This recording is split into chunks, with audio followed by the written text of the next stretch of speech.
საქართველოს ეროვნული გეშვალთერაპიის ინსტიტუტის კოლექტივო გვაქვს საინტერესო შეხვედრა და პატივი, რომ მოусმინოთ სალომე ბლიაძეს, გეშვალთერაპევტს, IAGE აკრედიტირებულ, სერტიფიცირებულ გეშვალთერაპევტს, სალომეს და დღევანდელი ძალიან საინტერესო თემა, რომელიც აგრძელებს წინა თემების ტრადიციას, ეს არის პანიკური შეტევები, რომელიც სააზროვნო და სამუშაო თემა იყო სალომესთვის, უკვე კაი ხანია, დიპლომის თემაში ტრიალებდა ეს გაყრით, თუ არც თუ ისე გაყრით და სალომემ ძვირფასო აბა გადმოგცემს სიტყვას და მოდი ესე გავაკეთოთ, რომ დაახლოებით 9 საათი ან 45 წუთი ან ამდენსაც ჩათვლი საჭიროთ გააკეთე მოხსენება, შემდგომ გვექნება ინტენსიურად კითხვები მოდი მოვამზადოთ და აზრის გამოთქმა. სალომე, ხო? მოგესალმებით ყველას, ძალიან დიდი მადლობა. ძალიან საინტერესოა ჩემთვის, რომ ამ ფორმატში გაგიზიაროთ ჩემი სადიპლომო ნაშრომი, რომელიც შეეხება პანიკურ შეტევებს და თითქმის 1 წლის წინ მოხდა, როდესაც დავიცავე ეს სადიპლომო ნაშრომი და ეხლა რაღაცა განმეორებით მიხდება ამასთან შეხება და ძალიან სასიამოვნო არის ჩემთვის, რომ გავაზიარო ის გეშტალტ თერაპიული პერსპექტივები, რაც და ხედვა ჩემი მხრიდან თუ როგორ შეიძლება ვიმუშაოთ პანიკურ შეტევებთან.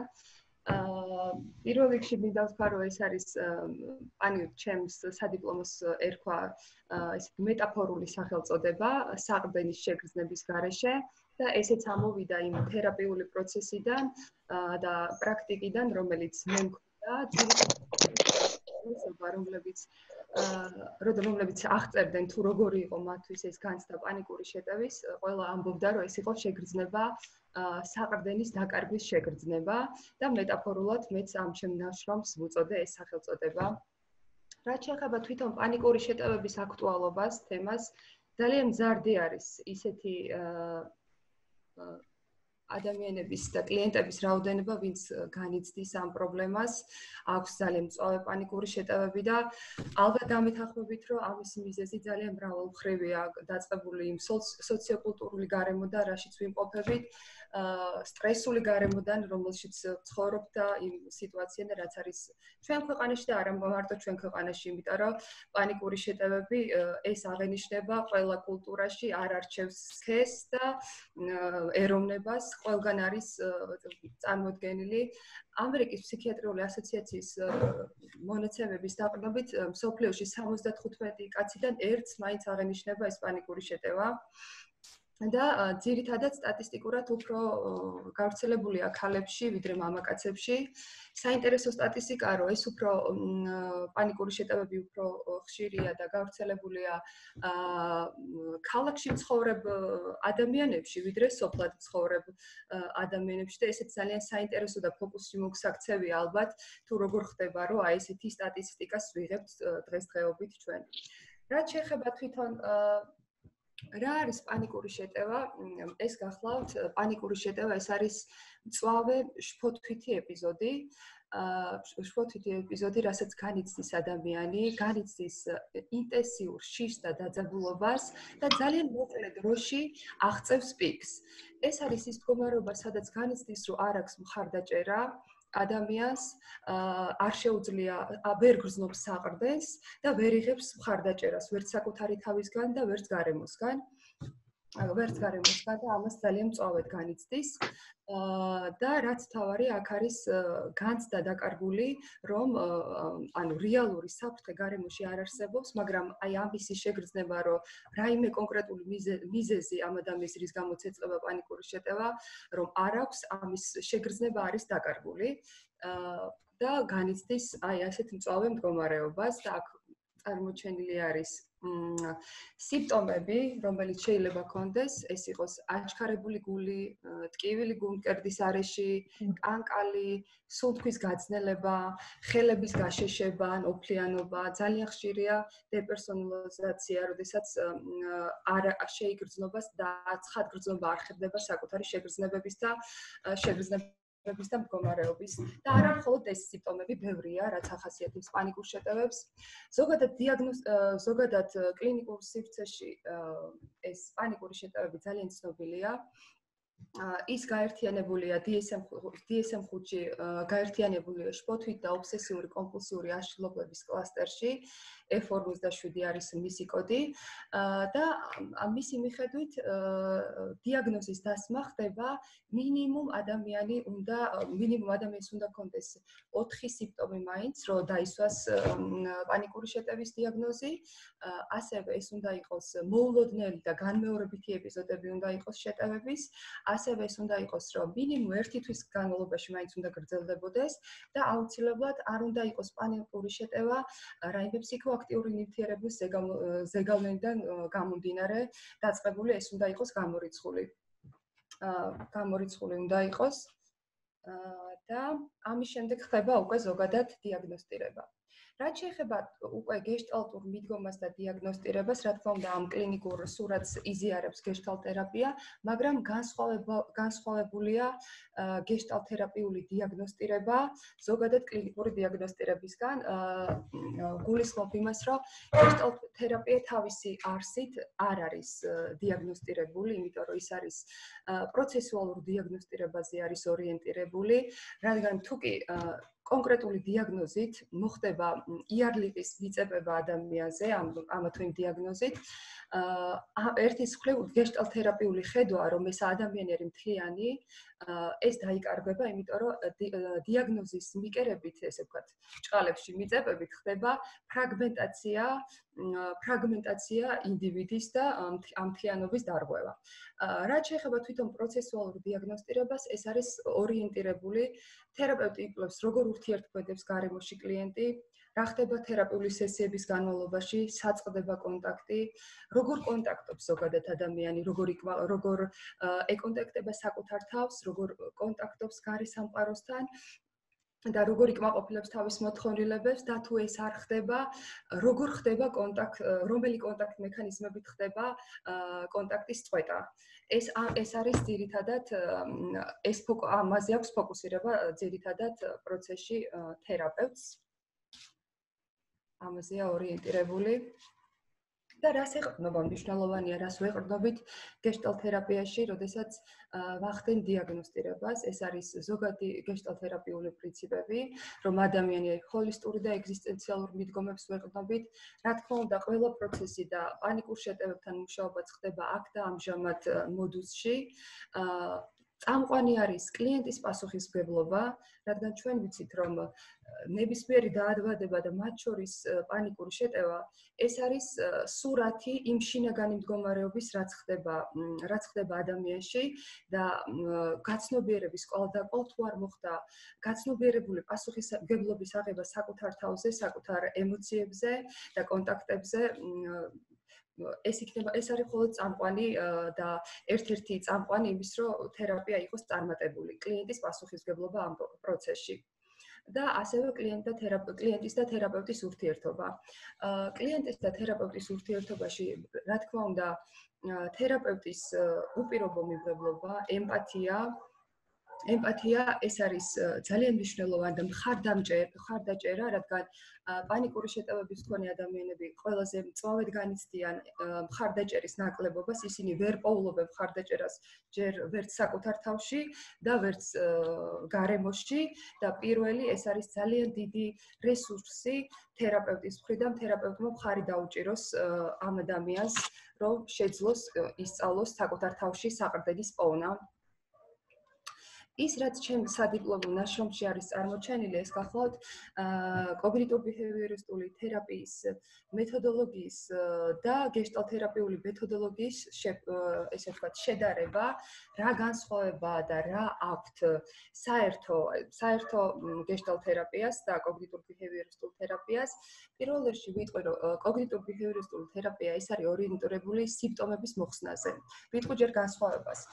ორიენტირებულია, რა თქმა უნდა, სიმპტომების მოხსნაზე და კოგნიტურ-ბიჰევიორისტული თერაპიის მიხედვით წარმატებულად ჩაითვლება ის, ესე ვთქვათ, თერაპიული პროცესი, სადაც შემცირდება ინტენსივობა თვითონ პანიკის და რაც შეიძლება ეს ჩადგება, ესე ვთქვათ, ფონში და სიმპტომი გაქრება. ანუ ძირითადად ორიენტირებულია, რომ სიმპტომი აღმოიფხვრას.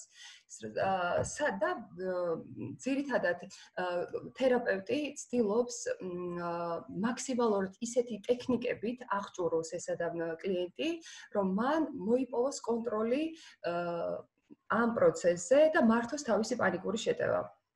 და ამისთვის არსებობს სხვადასხვა კოგნიტური ტექნიკები და მეთოდოლოგია, რასაც უზიარებს, რა თქმა უნდა, თერაპევტი, ფსიქოგანათლება, რა თქმა უნდა, პანიკური შეტევის შესახებ და ასეც ცდილობს ადამიანი, რომ გაუმკლავდეს თავის მდგომარეობას. სულ სხვა მიდგომა არის გეშტალთერაპიაში, რადგან გეშტალთერაპია უყურებს პანიკურ შეტევას, სიმპტომს, როგორც ადამიანის, ესე ვთქვათ, შემოქმედებითი მორგების საშუალებას სამყაროში.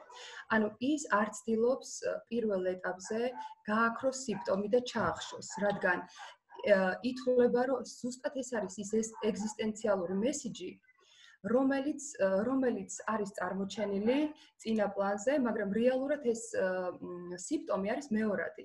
მის უკან დგას სხვადასხვა ფსიქოლოგიური პრობლემები და სხვადასხვა ფსიქოლოგიური სირთულეები ადამიანის არსებობის სხვადასხვა მოდულში, ხო? ეს შეიძლება იყოს სოციალური, საკუთარ თავთან კონტაქტის სხვადასხვა საკითხები. ანუ გამოდის, რომ სიმპტომი არის მეორადი. თერაპიულ პროცესში ძირითადად იმ გაცნობიერების კვალდაკვალ, ადამიანის გაცნობიერების და პიროვნული ზრდის კვალდაკვალ ნელ-ნელა, ესე ვთქვათ, იკლებს ამ სიმპტომის წარმოჩენა და ხდება ადამიანის გამთლიანება. დასაწყის ეტაპზე მე პირადად ვცდილობ ხოლმე, რომ ადამიანს და კლიენტმა ფოკუსირება გააკეთოს იმაზე, რომ მოусმინოს თავის სიმპტომს, იმიტომ რომ ეს არის ძალიან მნიშვნელოვანი სხეულებრივი გამოძახილი, როდესაც კლიენტს საკუთარი თავი, ესე ვთქვათ, ესაუბრება ასეთი სიმპტომის სახით და მნიშვნელოვანია, რომ დარჩეს, იკონტაქტოს ამასთან და გაარკვიოს და რა თქმა უნდა, დაარქვას სახელი რა არის ეს. ძალიან მნიშვნელოვანი საკითხია.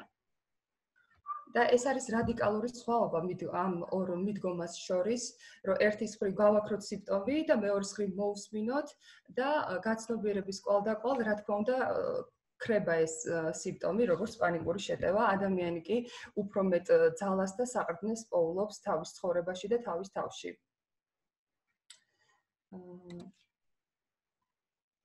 რაც შეეხება ძირითად თერაპიულ ინსტრუმენტებს და მეთოდებს, რასაც მე ვიყენებდი იმ кейსის ირგვლივ, რომელიც მე დღეს მინდა რომ გაგაცნოთ და გაგიზიაროთ, რომელიც ჩემი სადიპლომოს ნაშრომად გამოვიყენე.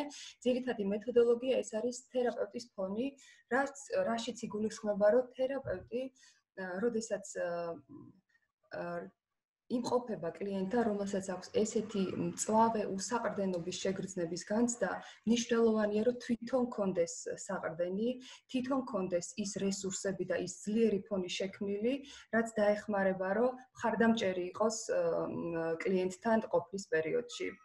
მეორე ეს გახლავთ მხარდაჭერა მწვავე ფაზაში. როგორც წესი, იშვიათია ხოლმე შემთხვევა, როდესაც თვითონ თერაპიული პროცესის დროს ემართებოდეს კლიენტს პანიკური შეტევა.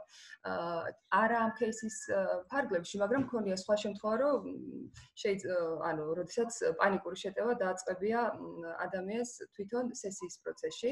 და მნიშვნელოვანია, რომ როგორ შეიძლება გაუმკლავდეთ და მხარი დაუჭიროთ ამ მწვავე მდგომარეობაში კლიენტს. პირველი ეს გახლავთ, რომ ადამიანს შევთავაზოს ისეთი, ესე ვთქვათ, რესურსები და საშუალება, რომ შეიგრძნოს პირველ რიგში თავის საყრდენი. ეს შეიძლება იყოს ძალიან პატარა, ესე ვთქვათ, ექსპერიმენტული რაღაცა სავარჯიშო, მაგალითად, დაჯდეს და ეცადოს შეიგრძნოს საყრდენი როგორ ზის.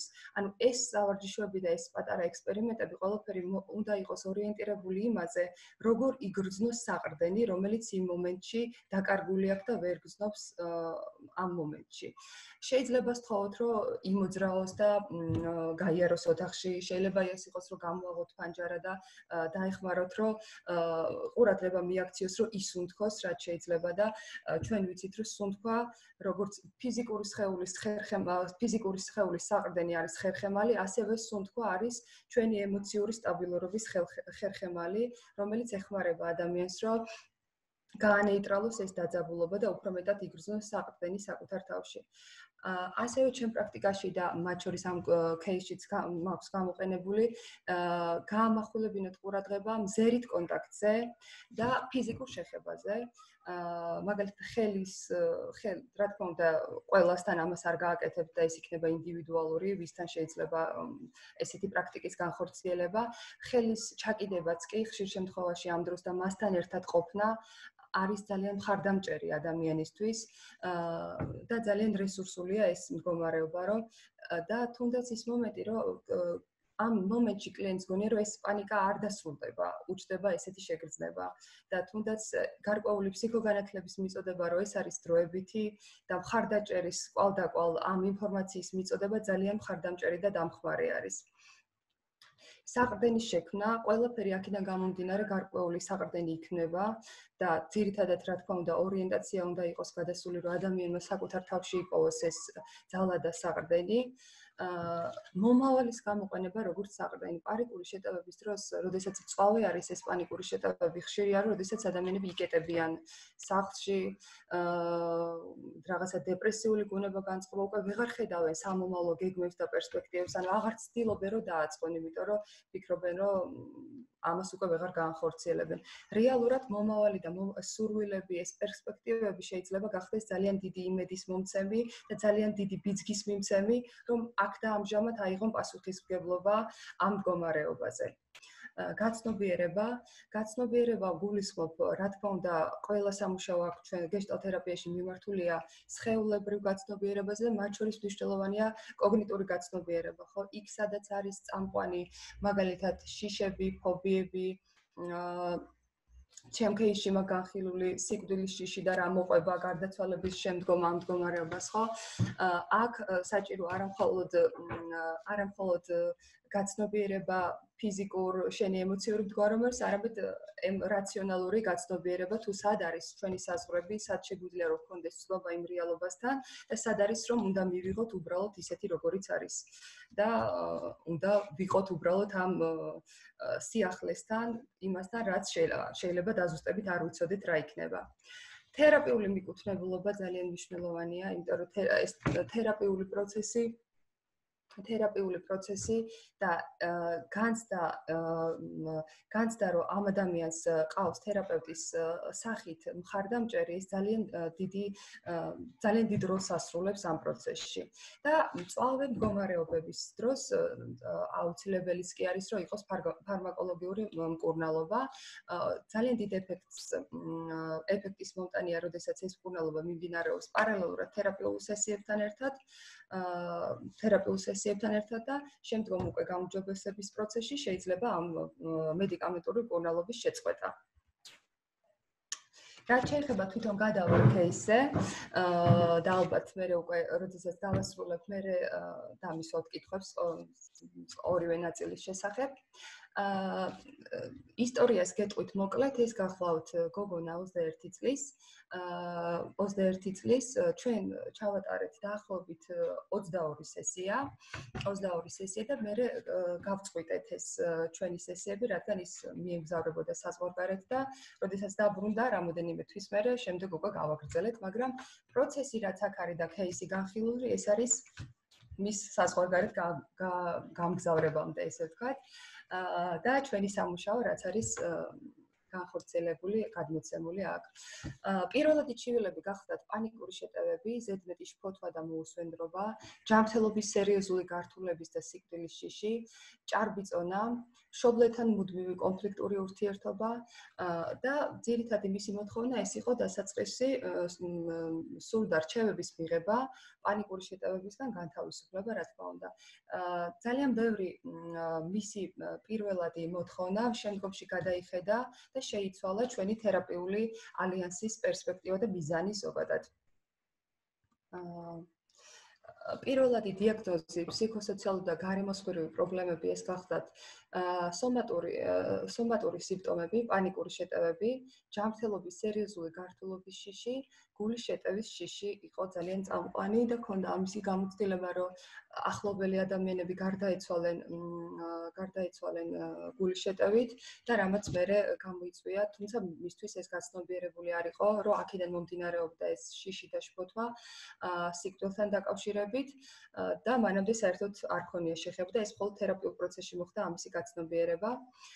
პირველადი მხარდაჭერის ჯგუფთან დაკავშირებული პრობლემები იყო, ეს იყო მშობლებთა სეპარაციის პრობლემა, მშობლების მხრიდან ჰიპერმზრუნველობა, მათთან ურთიერთობის ტიპი, ეს იყო რეაქტიული წინააღმდეგობა, ნეგატივიზმი, სოციალური გარემოსთან დაკავშირებული პრობლემები, ხშირი კონფლიქტები მეგობრებთან, უნდობლობა, სიკვდილის შიში, საპირისპირო სქესთან ურთიერთობის პრობლემები, ეს იყო ზოგადი.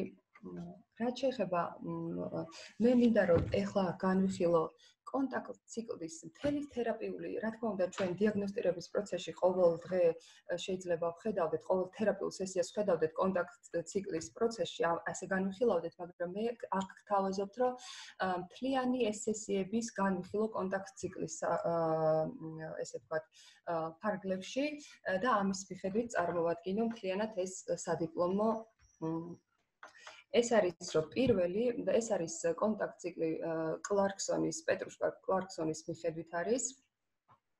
პირველი ეს იყო შეგრძნების ფაზაზე, სხეულის დესენსიბილიზაციის ფენომენს წავაწყდი, კლიენტი იგნორირებას უკეთებდა სხეულის შეგრძნებებს, რაც კარგად გამოიხატა სუნთქვის გაძნელებაში, დიაფრაგმულ სუნთქვაში.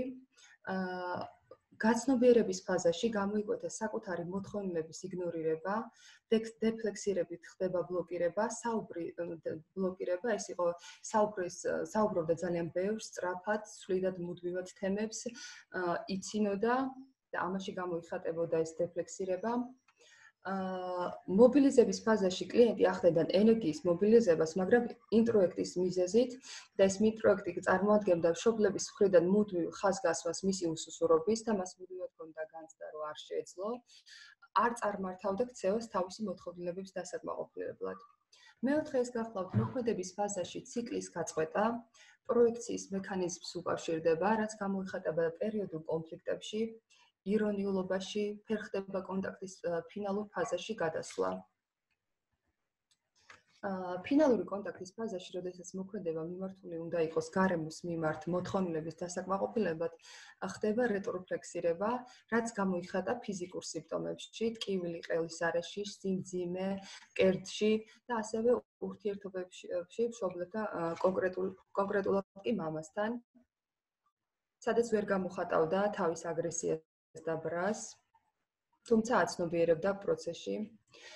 დაკმაყოფილების ფაზას წყვეტს დაცვითი მექანიზმით ეგოტიზმი, რაც გამოიხატა მუდმივად საკუთარ თავზე დაკვირვებასა და გადამოწმებაში, თერაპიული მიღწეული შედეგების გაუფასურებაში.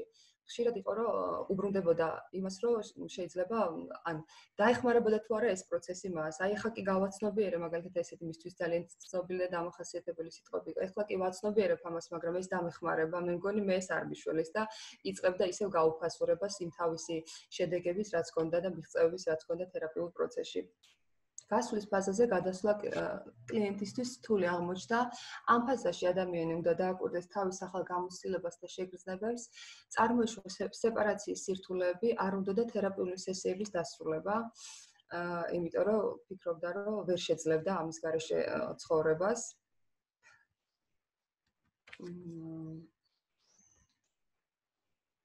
რაც შეეხება თვითონ თერაპიულ პროცესში გამოყენებულ ექსპერიმენტებს, ეს გახლავთ სუნთქვითი ინტერვენციები, ძირითადად ყოველი სესიის განმავლობაში მუდმივად ვცდილობდი რომ გამეკეთებინა მიმექცია ყურადღება მის სუნთქვაზე, იმიტომ რომ აშკარად აჩერებდა სუნთქვას, ხშირ შემთხვევაში არ სუნთქავდა და ამაზე აქცენტირება ჩემი მხრიდან წარმოადგენდა გარკვეულ ინტერვენციას. ეს იყო გრაუნდინგის ტექნიკები, რომელიც დაეხმარებოდა შეეგრძნო თავისი სხეული, საყრდენი, აქ და ამჟამად მნიშვნელოვანი იყო წერილი მამას, რომელიც მისწერა, რადგან ვერ ახერხებდა გამოეხატა ვერც თერაპიულ პროცესში მამის მიმართ ვერ გამოხატავდა აგრესიას და ძალიან დაეხმარა, როდესაც მან დაწერა წერილი და მიწერა მამას ასეთი სახით შეძლო იმ ეტაპზე თავისი ემოციების გაზიარება. ორი სკამის ტექნიკა, სადაც ძირითადად იყო სხვადასხვა სამუშაოები, მათ შორის პოლარობაზე სამუშაო და ჩემს სადიპლომოში, როგორც ესე ვთქვათ, რაღაცა ნაწილი წარმოდგენილი არის სწორედ ორი სკამის ტექნიკას მუშაობა პოლარობებთან დაკავშირებით. და არტ-თერაპია, როგორც ერთ-ერთი რესურსი და მხარდამჭერი მისი გაცნობიერების პროცესში. რაც შეეხება თვითონ თერაპიულ პროცესში აღმოჩენილი პრობლემები და გადაჭრის გზები, დედასთან მიზაჭულობის გაცნობიერების შემდგომ გაუჩნდა სრული ავტონომიურობის მოპოვების, მშობლებისგან მოუკიდებლად შეძლო ქალაქგარეთ წასვლა 2 დღით, ამას მიიჩნევდა მისთვის ძალიან მნიშვნელოვან გამოცდილებად და გამოხატავდა გაოცებას, რომ არ დაემართა პანიკური შეტევა ახალ გარემოში, ეს მართლა ითვლებოდა მისთვის ძალიან დიდ მიღწევად. უკმაყოფილების და ბრაზის გამოხატვა შეძლო მეგობრებთან, აიღო პასუხისმგებლობა საკუთარ თავზე, რამაც შემატა თავდაჯერებულობა და განსაკუთრებით თავდაჯერებული გახადა საკუთარი ემოციების გამოხატვა და დაფიქსირება. გაცნობიერა, რომ პანიკური შეტევები ემართება სახლში, მისთვის იმ გარემოში ცხოვრება ძალიან მძიმე და დამთრგუნველი იყო და განსაკუთრებით წამყვანი იყო მამასთან კონფლიქტული ურთიერთობა და სადაც ვერ გამოხატავდა თავის საჭიროებებს და თავის მოთხოვნილებებს. მიუხედავად შიშისა და მერყეობისა, აიღო პასუხისმგებლობა, გაიარა სტუდენტური გაცვლითი პროგრამის გასაუბრება და აირჩიეს და კმაყოფილი იყო და ამაყობდა, რომ შეძლო და მოახერხა თერაპიის პროცესის კვალდაკვალ ეს ყველაფერი.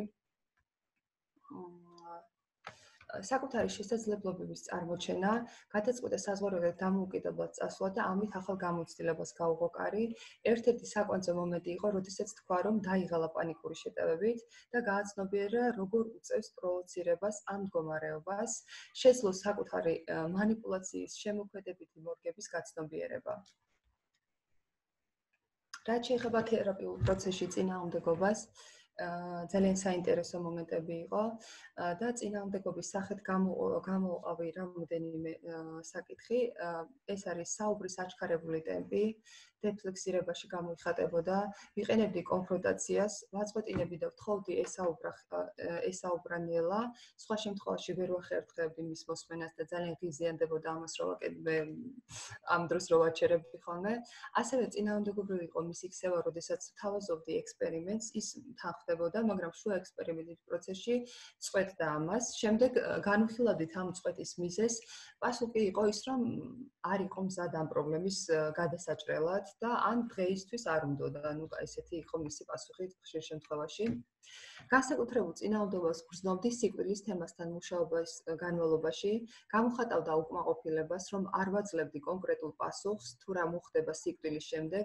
სამუშაო მეთოდად ავირჩიე, გამეზიარებინა ჩემი შეგრძნებები და აზრები, თითქოს პატარა გოგოსთან მქონდა საუბარი, რაც მას გაუგზიარა თავისი ჯიუტი პასუხების და ბავშვური კითხვებიდან გამომდინარე. და რა თქმა უნდა, ქონდა ამაზე წინააღმდეგობა, მაგრამ მიიღო ერთის მხრივ.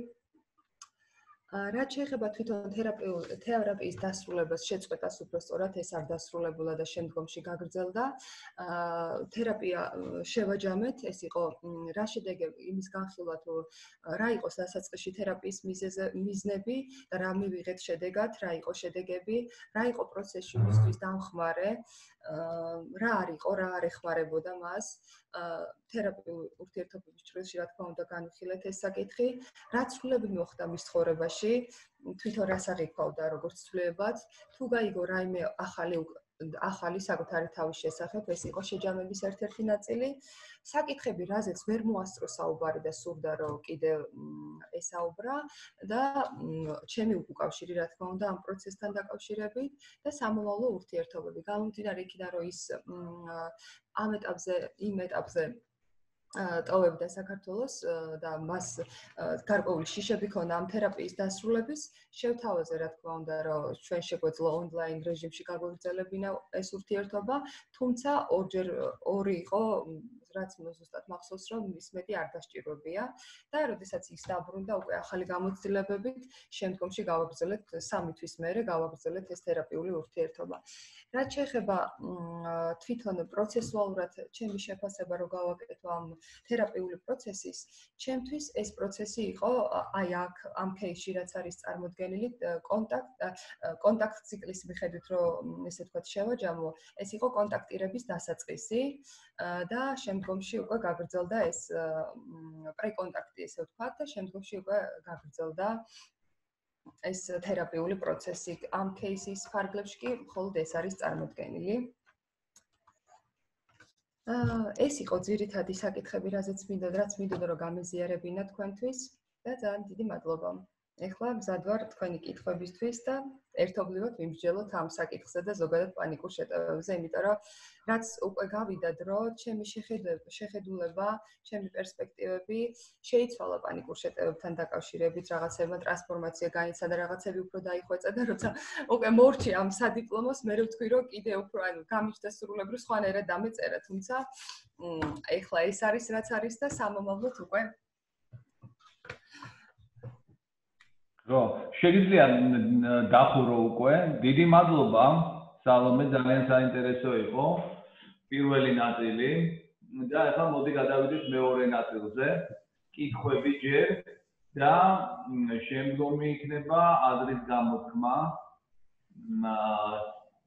პანიკური შეტევები იქნება ეს თუ სალომეს მიერ მოტანილი кейსი დავიწყოთ კითხვებით ვის უნდა შეგიძლიათ ჩართოთ პირდაპირ და კითხოთ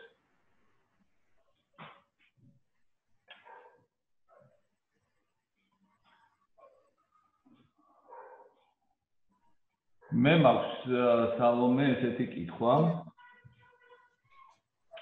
ესე იგი როდესაც ვლაპარაკობთ პანიკურ შეტევებზე რა შეიძლება ვთქვათ დეფიციტზე, რომელიც გააჩნია პანიკური შეტევების მქონეებს და ამის საპირისპიროდ რა შეიძლება ვთქვათ იმ ადამიანებზე, რომელსაც არ აქვს პანიკური შეტევები, ანუ იმყოფებიან რაღაც აი ამის საპირისპირო მდგომარეობაში, ვიდრე ის, ვინც გარკვეული თუ შეიძლება ესე ითქვას დეფიციტის გამო სწორედ ხდება ასეთ პანიკურ შეტევების მდგომარეობაში. მადლობა, ძალიან დიდი მადლობა კითხვისთვის. ის რაც ჩემ პრაქტიკაში მე ვხედავ, ეს არის ძირითადად წამყვანი საკუთარი თავის ადამიანის საკუთარ შეგრძნებებს და საკუთარ ესე ვთქვათ მოთხოვნილებების უგულებელყოფა და არ გაცნობიერება. ეს არის ძირითადად წამყვანი, როდესაც დაკარგულია კონტაქტი საკუთარ სხეულთან და ძირითადი ესე ვთქვათ მოდუსი, სადაც ფუნქციონირებს ადამიანი, ეს არის კოგნიტური ნაწილი, ესე ვთქვათ, და არ აქცევს ყურადღებას თავის საკუთარ ფიზიკურ და სხეულებრივ შეგრძნებებს. და ბუნებრივიც არის, რომ უკვე აქედან მოდის, რომ ის კარგავს საყრდენს, იმიტომ რომ საყრდენის შეგრძნება ჩვენ გვაქვს ეს არის სხეულებრივად უნდა განიცდებოდეს პირველ რიგში, ხო? და ძალიან ესეთი ნიშანდობლივი სიმპტომია, რომ პირდაპირ გამოიხატება საყრდენის შეგრძნების დაკარგვაში. რაც კავშირშია პირდაპირ იმასთან, რომ ადამიანი ნაკლებად ასეთი ტიპის ადამიანი ნაკლებად ზრუნავენ საკუთარ თავზე და ნაკლებია მათში თვითზრუნა ყველა მოდალობაში, ესე ვთქვათ, ეს იქნება ემოციური, სოციალური თვალსაზრისით, ფიზიკური თვითზრუნა, ამისი დეფიციტი არის, თუ კი განვიხილავთ ჩვენ ამის დეფიციტის ჭრილში, ეს არის წამყვანი პანიკური შეტევების დროს. და რაც შეეხება რა ხდება იმ ადამიანების, ანუ ესე ვთქვათ, პოლარობაში, რომლებიც არ ახასიათებთ პანიკური შეტევა, რა თქმა უნდა, მათთან უფრო გამოკვეთილი არის ეს თვითზრუნვის მომენტი და საკუთარი თავის გაცნობიერების. მე ვფიქრობ, რომ ანუ თვითზრუნვის მომენტი, როგორც წესი, ესმით ხოლმე ძალიან ისე მხოლოდ ფიზიკური თვითზრუნა. ან ესეც არ არის, პანიკური შეტევების დროს ესეც არ არის. თუმცა ეს უფრო ფართო ასპექტია და ეს მოიცავს ბევრ ნაწილს, ხო? ეს შეიძლება იყოს ემოციური და ფსიქოლოგიური მომენტი თვითზრუნვის, შეიძლება ეს იყოს სოციალური ურთიერთობის კუთხით საკუთარი თავის ზრუნა, შეიძლება იყოს სოციალური თვითზრუნა და იმ საჭიროებების და მოთხოვნილებების დაკმაყოფილება, რაც ადამიანს უჩნდება. ასევე ინტელექტუალური თვითზრუნაც და აქედან გამომდინარე საჭიროებების და მოთხოვნილებების დაკმაყოფილება. ეს არის ძირითადი. აი აქ კითხვას კიდე დავამატებდი, რა შეიძლება გახდეს ასეთ სიტუაციაში, რომელიც კარგად დაახასიათეს ალომე, ტრიგერი, ანუ ჩახმახი, რომელიც იწვევს პანიკურ შეტევებს. ანუ რა შეიძლება გამოიწვიოს როგორც ჩახმახმა ეს პროცესი ადამიანში, რომელიც დაახასიათე როგორც საკუთარ თავთან კონტაქტის არ მქონე, საკუთარ თავის არ მცოდნე ადამიანი. ტრიგერი ალბათ ეს არის ძალიან ინდივიდუალური.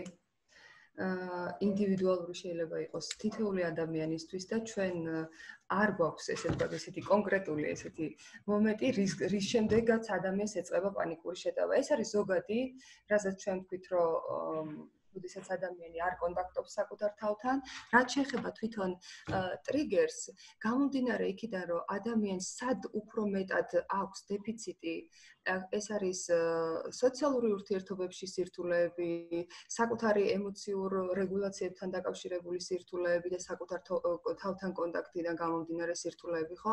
ეს არის ინდივიდუალური და სწორედ თერაპიულ პროცესში ექცევა ფოკუსში ეს ადამიანის ინდივიდუალიზმი, სადაც სწორედ აი ამისი გამოკვლევა ხდება, როგორ და სად კარგავს ადამიანი კონტაქტს და სად აქვს ის დეფიციტები საკუთარი თავის გაცნობიერების და მხარდაჭერის. ეს არის თუ კი განმაზოგადეთ პანიკური შეტევების მქონე ადამიანის ბუნებას რა შეიძლება ვთქვათ? ეს არის ადამიანი, რომელიც ცუდად არის ნასწავლი, ცუდად აქვს შესწავლილი ის თემა, რომელიც საკუთარ თავთან ურთიერთობას ეხება, თუ რაიმე სხვა შეიძლება დაარქვა იმ მდგომარეობას, რომელიცაც შეიძლება აღიწეროს ადამიანი, რომელსაც პანიკური შეტევები ემართება.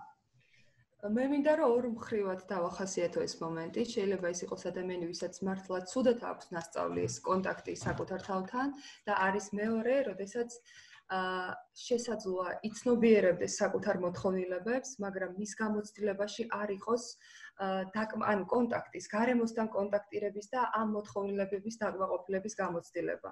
შესაძლოა ანუ ეს იყოს ერთის მხრივ ადამიანი, ვინც ვერც კი აცნობიერებს საკუთარ მოთხოვნილებებს და შესაძლოა რომ ეს იყოს ადამიანი, რომელიც არ აძლევდეს საკუთარ თავს იმის საშუალებას, რომ ის მოთხოვნილებები, ის საჭიროებები, რაც მას აქვს აქტუალური, დაიკმაყოფილოს გარემოში. და ამის შეკავების ფონზე და გადაფარვის ფონზე სიმპტომი უკვე წარმოჩნდეს პანიკური შეტევა. და მაშინ აი ბოლო დამამთავრებელი კითხვა,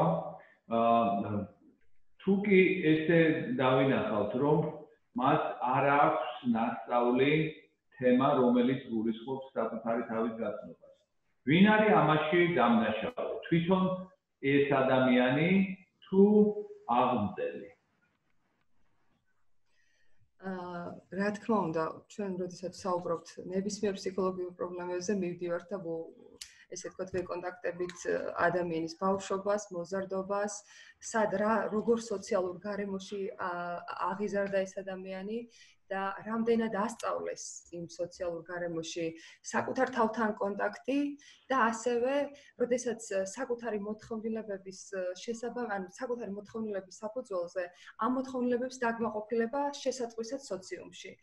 აქედან თუ ვიმსჯელებთ, რა თქმა უნდა, პირველი წამყვანი ეს არის, რა თქმა უნდა, ის სოციალური გარემო, რაშიც გაიზარდა ეს ადამიანი და ის გარემო, სადაც მათ არ ასწავლეს, როგორ უნდა ეკონტაქტა, როდესაც წეღან დავასახელეთ ის ტიპი ადამიანის, რომელიც იცნობიერებს საკუთარ მოთხოვნილებას და ვერ იკმაყოფილებს, ეს არის, რა თქმა უნდა, ეს მექანიზმი ჩამოყალიბებულია არა ზრდასრულობის პერიოდში, არამედ, რა თქმა უნდა, ბავშვობის და მოზარდობის ასაკში არის ხშირ შემთხვევაში ეს რეტროფლექსური დაცვითი მექანიზმი ჩამოყალიბებული, როდესაც ერთის მხრივ შესაძლოა ცნობიერდებოდეს მოთხოვნილება, მაგრამ უკვე კონტაქტირების ფაზაში აღარ გადადიოდეს ადამიანი და ამ მოთხოვნილებას ასე ვთქვათ, იბრუნებდეს, რეტროფლექსიას აკეთებდეს და არ გამოხატავდეს.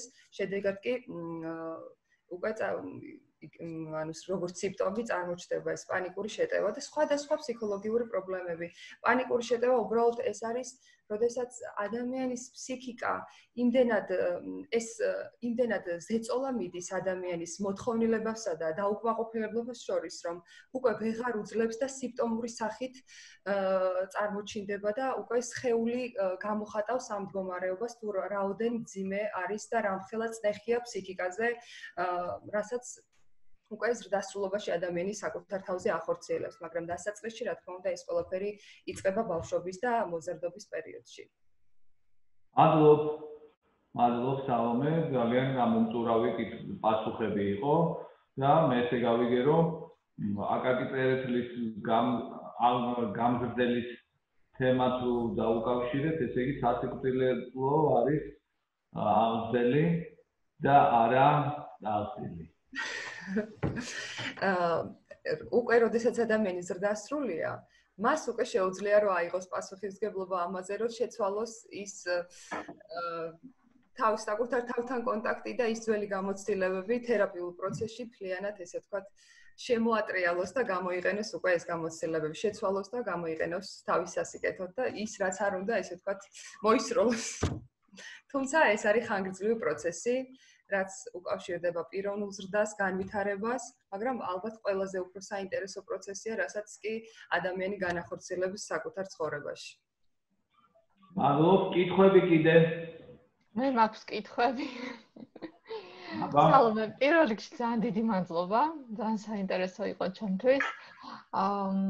და რამდენიმე კითხვა გამიჩნდა და ანუ პირველი რაც მაინტერესებს არის ანუ შენი დაკვირვებით და ამ кейსიდან გამომდინარე ან სხვა кейსებიდანაც რა არის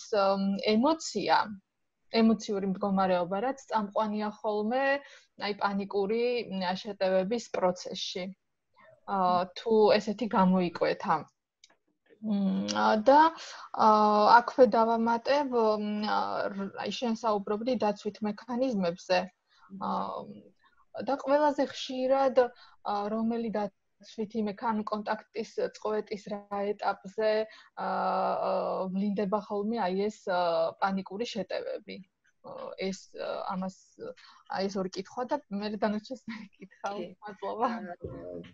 მადლობა მაგდა პირველ რიგში. პირველი დავიწყებ იმით, რომ სად ხდება, რომელი დაცვითი მექანიზმებით ხდება, მეორე კითხვიდან დავიწყებ.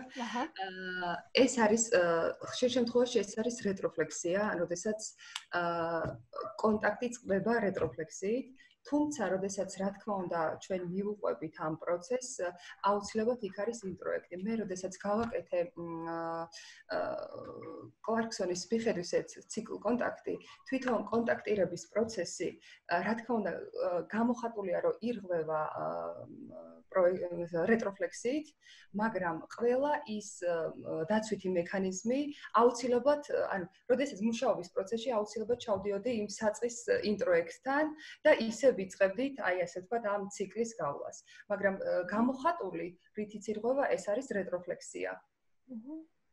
ეს იყო პირველი, რაც შეეხება რამდენად გასაგები იყო მაგდა რაც თქვი?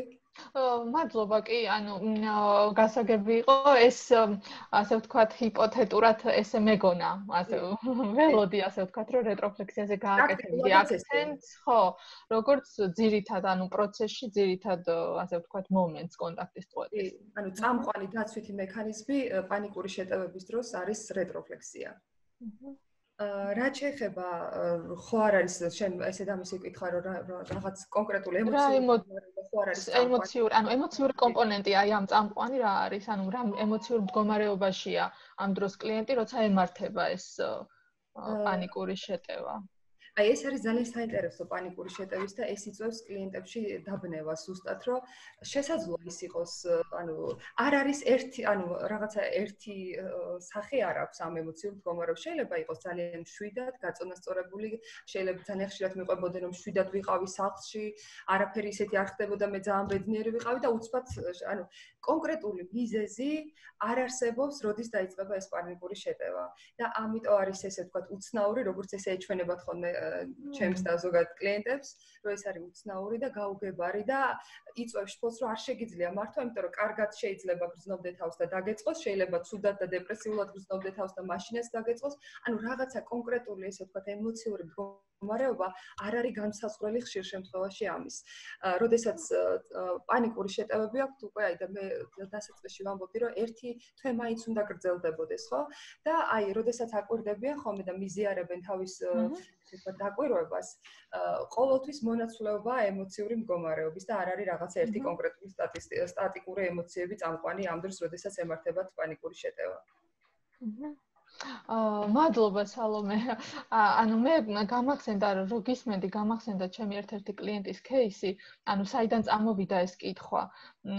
და მას ემართებოდა ეს პანიკური შეტევები დისოციაციით. სახლში, როდესაც იწყებოდა კონფლიქტი მშობლებთან და ის ვერ პასუხობდა, ანუ ამ კონფლიქტში ჩუმდებოდა. ანუ საპასუხო, ასე ვერ ერთვებოდა. და ეს იყო ბრაზი, ანუ ბრაზის ემოცია, რომელიც რეტროფლექსირებას განიცდიდა. ხო, და მეორე кейსი რაც გამახსენდა, იყო ესეთი მომენტი, ანუ დაკარგა კლიენტმა ადამიანი, რომელიც იყო მისთვის საყრდენი. სიკვდილი ამ შემთხვევაში და იყო გაუცნობიერებელი შიში. და ამის ფონზე დაეწყო პანიკური შეტევა.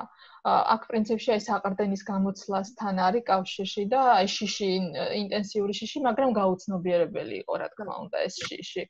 ხო, და ეს ძალიან საინტერესო იყო. ანუ სხვადასხვა ემოცია შეიძლება ედოს აუცილებლად სხვადასხვა ემოცია ედოს საფუძვლად.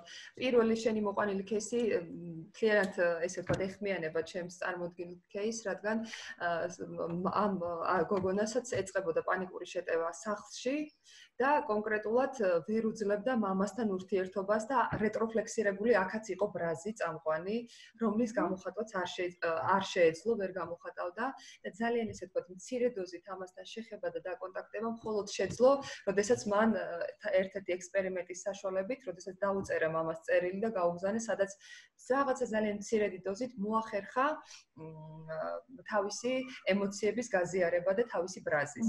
ეს იყო მხოლოდ რაღაცა ესე ვთქვათ ვენტილაცია ამ მდგომარეობის და განმუხტა, მაგრამ ნაწილობრივ რა თქმა უნდა.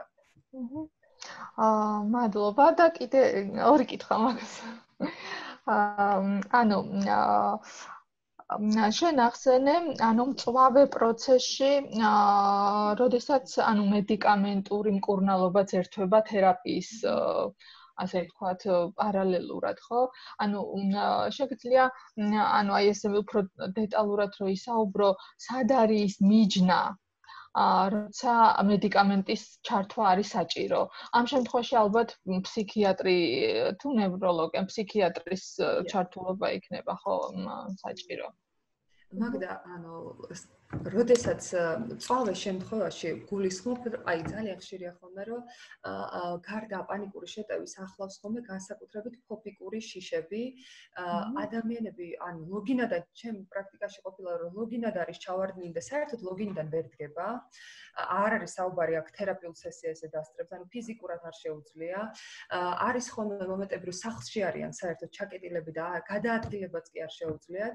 აი ასეთ სიტუაციაში, აი ესეთი ძალიან დამხმარეა და ჩემ პრაქტიკაში ყოველთვის ვამისამართებ ხოლმე ფსიქიატრთან, სადაც უნიშნავენ ისეთ მედიკამენტებს, არაძლეს, ანუ ისეთ მედიკამენტებს, რომელიც ეხმარება, რომ აი ამ პირველადი, ანუ რეგულაცია რომ მოახდინოს ამ საკუთარი მდგომარეობის, აი ელემენტარული შეძლონ გასვლა, ესე ვთქვათ, ლოგინიდან წამოდგომა, ხო? და მერე უკვე თერაპიულ პროცესში ჩართულობა რო შეძლოს, იმიტომ რომ ხშირ შემთხვევაში იმდენად მწვავეა ეს პანიკური შეტევები, რომ თერაპიულ პროცესში ყოფნის უნარი არ შესწევს კლიენტს და აი ამ შემთხვევაში აუცილებელია რომ ჩართული იყოს მედიკამენტოზური მკურნალობა. და ეფექტურია, როდესაც პარალელურად მიმდინარეობს მედიკამენტოზური მკურნალობა და თერაპიული პროცესი. ესენი ერთმანეთის შემცვლელი არ არიან. პირიქით ძალიან მხარდამჭერები არიან ერთმანეთის და ესე დამხმარე კლიენტისთვის. ძალიან დიდი მადლობა. ამომწურავად მიპასუხე. მადლობა საულ. მადლობა მაგდა, ძალიან საინტერესო კითხვები იყო. კიდევ კითხვები?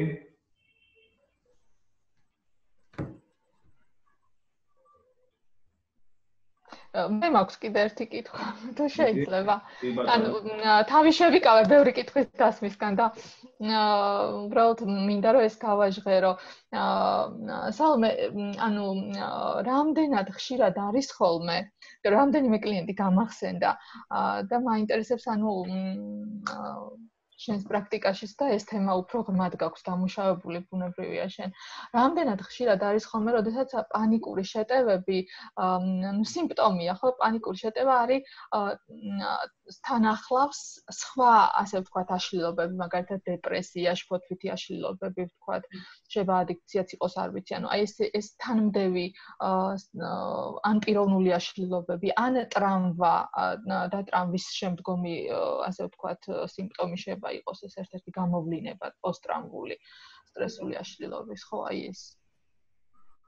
კი ბატონო, ანუ მაგდა, რასაც შენ ამბობ, ხშირი არის, შეიძლება იყოს ორმაგი დიაგნოზი. და რა თქმა უნდა, აქ მუშაობა უფრო სხვაგვარად მიმდინარეობს, შესაძლოა ან უფრო ხანგრძლივი იყოს. ძირითადად წამყვანი არის ხოლმე, რომ არ არის მარტო პანიკური შეტევა და არსებობს მეორადი დიაგნოზი და მნიშვნელოვანია, რომ ამასთან კონტაქტში იყოს აუცილებლად თერაპევტი და ამ ხრივაც მიმდინარეობდეს მუშაობა.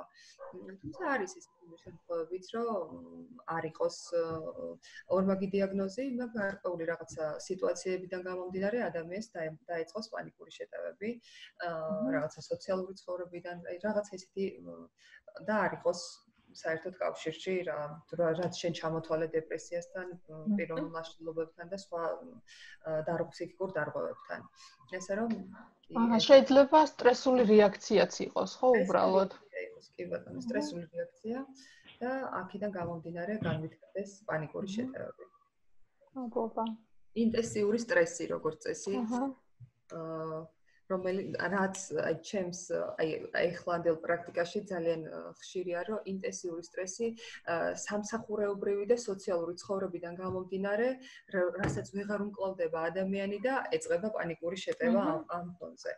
ესე რომ ორმაგი შემთხვევები ესეთიც და ისეთიც, როდესაც ორმაგი დიაგნოზი არსებობს.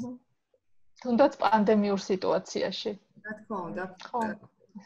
ეს კიდევ ხალი ვთქვათ განმაპირობებელია, რაც დაემატა ამ ჩვენს ცხოვრებას, რომ კორონამ გამოიწვია ის, რომ გაუჩნდა ბევრს ეს განცდა საყრდენის დაკარგვის, რომ როგორც წესი ეს პანიკური შეტევის დროს პირველადი შფოთი, რომელიც როდესაც ადამიანი მიდის აუცილებლად კარგავს აწმყოს შეგრძნებას და ის მიდის აუცილებლად მომავალში. და კორონამ შექმნა ის საფუძველი, რომ ადამიანები წასულიყვნენ ფანტაზიის რეალობაში და გაურკვეველი მომავალი წარმოედგინათ და ხშირ შემთხვევაში ეს არის ხოლმე ნეგატიური ჩვენი წარმოდგენები და რაც ამის ფონზე წარმოჩნდება უკვე ეს პანიკური შეტევა და პანიკური შეტევა. მადლობა. მადლობა შენ. მადლობ. კიდე არის კითხვა? მე მაქვს ერთი ესეთი კითხვა. შეიძლება. სალომე, გამარჯობა. გამარჯობა. ძალიან საინტერესო იყო, დიდი მადლობა. მე ესეთი კითხვა გამიჩნდა, არ ვიცი რამდენად სწორად, ანუ დავსვამ უბრალოდ აი როგორი კითხვა მაქვს, ვიცი, არის თუ არა რაიმე ნიშანი კონკრეტული, რაც აერთიანებს ესეთი ტიპის ადამიანს, ვისაც აქვს პანიკური შეტევები. ანუ გაგიმახვილებია ყურადღება ესეთ რამეზე, ან საერთოდ ექცევა ამას ყურადღება, რაიმე კონკრეტული ნიშანი, რაც აერთიანებს ესეთ ხალხს. აი მაგალითად კონსტიტუციურად ხდება ხოლმე აი ფიზიკური მონაცემები, აი ესეთი ტიპის ხალხს ხშირად აქვს თქვათ იქ რამე ესეთი დაავადება. ან აი მაგალითად რომ მოვიყვანო, ან დიაბეტი, ან რაღაც ესეთი. აი ამ სფეროში ხდება ესეთი თქვათ რაღაცა კონკრეტიზაცია? მადლობა პირველ რიგში კითხვისთვის. რაც შეეხება თვითონ არსებობს თუ არა კონკრეტულად რაღაცა მიდრეკილება პანიკური შეტევის მიმართ, არც ჩემ პრაქტიკაში ფსიქოტიპი, ხო, აი როგორ გეტყვი რომ ანუ არც ჩემს პრაქტიკაში ეს არ ყოფილა და არც წამიკითხავს ლიტერატურაში რომ რაიმე განსაკუთრებული ესეთი მიდრეკილება არსებობს, იმიტომ რომ როგორც საუბრის დასაწყისში აღვნიშნე, აქ პანიკური შეტევა, ესე თქვა, არ ასხვავებს არც სქესს, არც ეროვნებას. სქესში ერთადერთი განსხვავება ის არის, რომ ქალებში უფრო მეტად ანუ უფრო მეტი ქალები არიან, ესეთ პანიკური შეტევები ემართებათ, ვიდრე მამაკაცებს, ესეთი სტატისტიკა არსებობს, მაგრამ არ ასხვავებს არც ეროვნებას, არც რაღაცა კულტურას, აი ესეთი მსგავსი ტიპის განსხვავება, არც თუნდაც პიროვნული და რაღაცა მახასიათებლები, რაც შეიძლება ქონდეს ადამიანს და პანიკური შეტევა დაემართოს, იმიტომ რომ ეს არის გამოწვეული და ისევ უბრუნდებით იმას, რომ ადამიანი როდესაც კარგავს და ამას არ აქვს რა ასაკში მოხდება ეს, რომ დაკარგავს საკუთარი შეგრძნებები, საკუთარი სხეულის ცხადგრძნობას, ხო? და უარს იტყვის საყრდენს პირველ რიგში, ხო? ყველა პროცესი, ხო, საკუთარი შეგრძნებების არმოსმენა, საკუთარი სხეულის ცხადგრძნობა, ეს არის რომ ბიძგი დაკარგო საყრდენი, ხო? ყველა, ანუ როგორც კი ეს იწყება და შეიძლება ეს მოხდეს ნებისმიერ ასაკში, იმიტომ რომ ესე ვთქვათ, უკვე მოხუცებშიც ხშირია ხოლმე ესეთი მდგომარეობა, ხო? არ არის ბავშვებში, არის გარდატეხის ასაკის მქონე მოზარდებში და უკვე შემდგომში, ხო? ყველასთვის ეს არის ძალიან ინდივიდუალური ეს მდგომარეობა და ესეთი კონკრეტული რაღაცა რითი არირჩევა, რომ ამას შეიძლება პანიკური შეტევა დაემართოს ადამიანს ან არ დაემართოს, ესეთი არ არსებობს. ყოველ შემთხვევაში მე არ ვიცი ამ ეტაპზე. ხო, აი ამიტომ თქვი სწორად დავსვამ კითხვას თუ არა თქო რაღაც ცოტა გამიშთა ესე. მადლობა, დიდი მადლობა. გამარჯობა, სალომე, მე მაქვს შეკითხვა, ძალიან საინტერესო იყო და ძალიან აქტუალური ჩემთვის, იმიტომ რომ მე მყავს კლიენტი, რომელსაც ასევე პანიკური შეტევები აქვს და ძალიან ყურადღებით და გაფასისებით გისმენდი და ძალიან მაინტერესებს ერთი ესეთი ნიუანსი. შენ ახსენე, რომ თერაპია შემდეგ გააგრძელა, როდესაც დაბრუნდა საქართველოში. და თერაპიის ხანგრძლივობასთან მიმართებაში, ანუ როგორ ხდება ის, რომ თერაპევტი ან თვითონ კლიენტი მიიღებს გადაწყვეტილებას სესია ან პროცესის დასრულებისკენ წაყვანაზე ან დასრულებაზე. აი, როგორ მოხდა შენ შემთხვევაში აქ რა იყო ინდიკატორი იმისა, რომ შეიძლება შევწყვიტოთ თქვა სესიები და თვით მხარდაჭერაზე გადასვლა უკვე საკმარისი იყოს კლიენტისთვის. აი, ეს ნიუანსი მაინტერესებდა. მადლობა კითხვისთვის. თერაპიულ ურთიერთობებში ყველა ფაზაზე, რა თქმა უნდა, ჩვენ განვიხილავდით, ანუ როდესაც მოვიდა და რაღაცა მოთხოვნებით მოვიდა, რა მოლოდინი ჰქონდა თერაპიისგან, რამდენიმე სესიის მერე ყოველთვის ხდებოდა ამ ესე ვთქვათ თერაპიული მიზნების გადახედვა და მე არ მიმიღია გადაწყვეტილება რა ხანგრძლივობის ცალკე მარტო მე არ მიმიღია გადაწყვეტილება რომ რა ხანგრძლივობის იქნებოდა ეს ჩვენი თერაპიული პროცესი ორივე კლიენტი და თერაპევტი, ანუ ჩემი კლიენტი და მე ვიღებდით გადაწყვეტილებას, რა იყო მისი სურვილი, რაზე უნდა დამუშაობა და რაში შემეძლო რომ ხარი დამეჭირა. ანუ ეს იყო ერთობლივი გადაწყვეტილება და რა თქმა უნდა პროცესში ვიზიარებდა რაში როდის გრძნობდა უკვე თავს იმის შემძლეთ, რომ შეეძლო დამოუკიდებლად გაგრძელება, ესე ვთქვათ, თავის ცხოვრებაში და გადატანა ყველა იმ, ესე ვთქვათ, გამოცდილების, რაც მიიღო თერაპიულ პროცესში და ანუ ეს გადაწყვეტილება მივიღეთ დიალოგის რეჟიმში, ერთობლივად და არ იყო, ესე ვთქვათ, ცალსახა ან ჩემი ან კლიენტის გადაწყვეტილება არ ყოფილა. მადლობა. კონკრეტული ესე ვთქვათ, გეშტალტ-თერაპიაში ზოგადად არ არსებობს ესეთი ხისტი გადაწყვეტილება, რომ როდის უნდა დასრულებით კოგნიტური ბიჰევიორისტული თერაპიიდან, სადაც თუნდაც აი პანიკური შეტევების სესიებზეც შეიძლება დასაწყისშივე თერაპევტმა გითხრას, რომ მაგალითად დაგჭირდება 20 სესია, ხო? და ამ ვარგლებში ესე ვთქვათ გარკვეული კონტრაქტი ხელშეკრულებასავის დაგიდოს, რომ შენ ამის დასრულების შემდეგ შეძლებ პანიკურ შეტევებთან გამკლავება სიტყვაზე. ასეთი კონკრეტული ესე ვთქვათ ხელშეკრულება ბჭყალებში არ არსებობს. კი. პროცესში აქაც პროცესია მთავარი. მთავარი არის პროცესში, აქ და ამჟამად და მუდმივი ღია აუთენტური დიალოგი საკუთარ კლიენტთან, სადაც ესე თანასწორად იღებ გადაწყვეტილებას ამ პროცესთან დაკავშირებით. მადლობა. იდე სალი შეიძლება გკითხო. გამარჯობა საყვარელო. სალი, ესეთი კითხვა მაქვს შენთან, ნუ ეს საერთოდ შენი სადიპლომო ნამუშევარი ძალიან საინტერესო იყო, მე მახსოვს დაცვაზეც ვიყავით და ძალიან ასე ვთქვათ, აი ეს საოცარი დადებითი შეფასებები, რაც გამოიწვია შენმა ნაშრომმა, იმიტომ რომ მართლა საოცრად კარგად იყო გაკეთებული. აი, ეხლა როდესაც ჩვენ ნიუანსებს შევეხეთ, ხო? შენ ამბობდი, რომ რასაც მე მივაქცია განსაკუთრებით ყურადღება, აი ეს ეგოტიზმი, როდესაც ანუ გარკვეული პერიოდის მიმდინარეობის კვალ და კვალ აუფასურებდა, ასე ვთქვათ, კლიენტი მუდმივად, რომ არა მე ეს არ მიშკივა ცნობიერებ, მაგრამ არ მიშველის და აი ესე ანუ აუღებელი ციხესიმაგრე ვარ დაახლოებით ესეთი მომენტი, ხო? რა ჯერ ერთი მე მაინტერესებს, აი როგორ მთელი ეს პერიოდი როგორ განიცდებოდა ეს ყოველივე შენს მიერ, აი აქ უფრო თერაპევტის მომენტი მაინტერესებს ემოციურად, როგორ განიცდებოდა და რა მომენტი იყო, როდესაც დაიძრა ყინული და აი უფრო ნაკლებად და აი ნელ-ნელა რაღაც უკვე შედეგებზე გახვედით. აი ეს მომენტები მაინტერესებს თუ შეგიძლია. მადლობა ლიკა კითხვისთვის. ძალიან საინტერესო იყო, რა თქმა უნდა და მადლობა რომ მომეცი საშუალება რომ ამ მომექცია ფოკუსში ამ ფორმატში ჩემი როგორც თერაპევტის მდგომარეობა, ემოციები, როგორ გრძნობდი იმ მომენტში თავს, როდესაც ამ პროცესში ვიყავი ჩართული.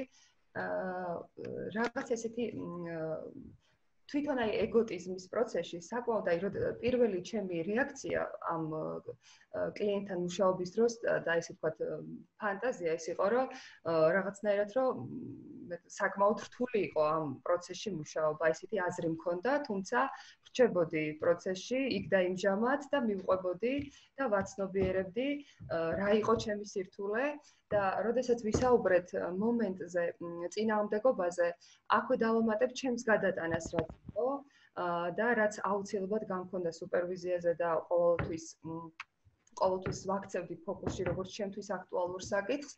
ეს გახლავთ ჩემი ემოცია ბრაზი, როდესაც იც ან უარყოფდა, ან კიდე გაუფასურებას იწყებდა ამას და მე ცალსახად დავარქვი ამას, რომ ეს იყო ჩემი გადატანა და თერაპიულ პროცესში, ჩემ ინდივიდუალურ თერაპევტთანაც ვამუშავდი და გამქონდა იქ საკითხი, როგორც ჩემთვის აქტუალური და ასევე ჩემ სუპერვიზორთან, რომელიც ძალიან მხარდამჭერი იყო ამ პროცესში, როგორც შეიძლება მიმეღო და დავრჩენილიყავი ჩემი ემოციებთან, მაგრამ მხარდამჭერი ყოფილიყავი პროცესის და მაქსიმალურად ჩართული ყოფილიყავი იქ და იმჟამად. ალბათ სუპერვიზია და ინდივიდუალური თერაპია ეს იყო ის გადამწყვეტი ფაქტორი, რაც დამეხმარა რა თქმა უნდა, გეშტალთერაპიულ ცოდნასთან ერთად, რომ ამ პროცესში ყოფილიყავი ჩართული ბოლომდე და კლიენტსაც ქონოდა ის მხარდაჭერა, რაც ესაჭიროებდა იმ მომენტში. და რაღაცა მომენტში ამან გაჭრა, რომ კლიენტმა დაიწყო, ასე ვთქვათ, ამ სიტუაციიდან გამოსვლა. აი ამ მხარდაჭერამ. მოთმინება, მხარდაჭერა, მიმღებლობა ამ პროცესის არ განსჯა და დაცდა, ესე ვთქვათ, და დალოდება, შეიძლება ესე ვთქვას, კლიენტს და მასთან ერთად ყოფნა, რომ მომწიფდებს მასში ის აქტუალურობა, რომ ჩიხიდან გამოსვლას ჯერ ყოფილიყო ჩიხში და მე დაიწყო ნელ-ნელა ამ პროცესიდან გამოსვლა, ეს იყო ძალიან მნიშვნელოვანი.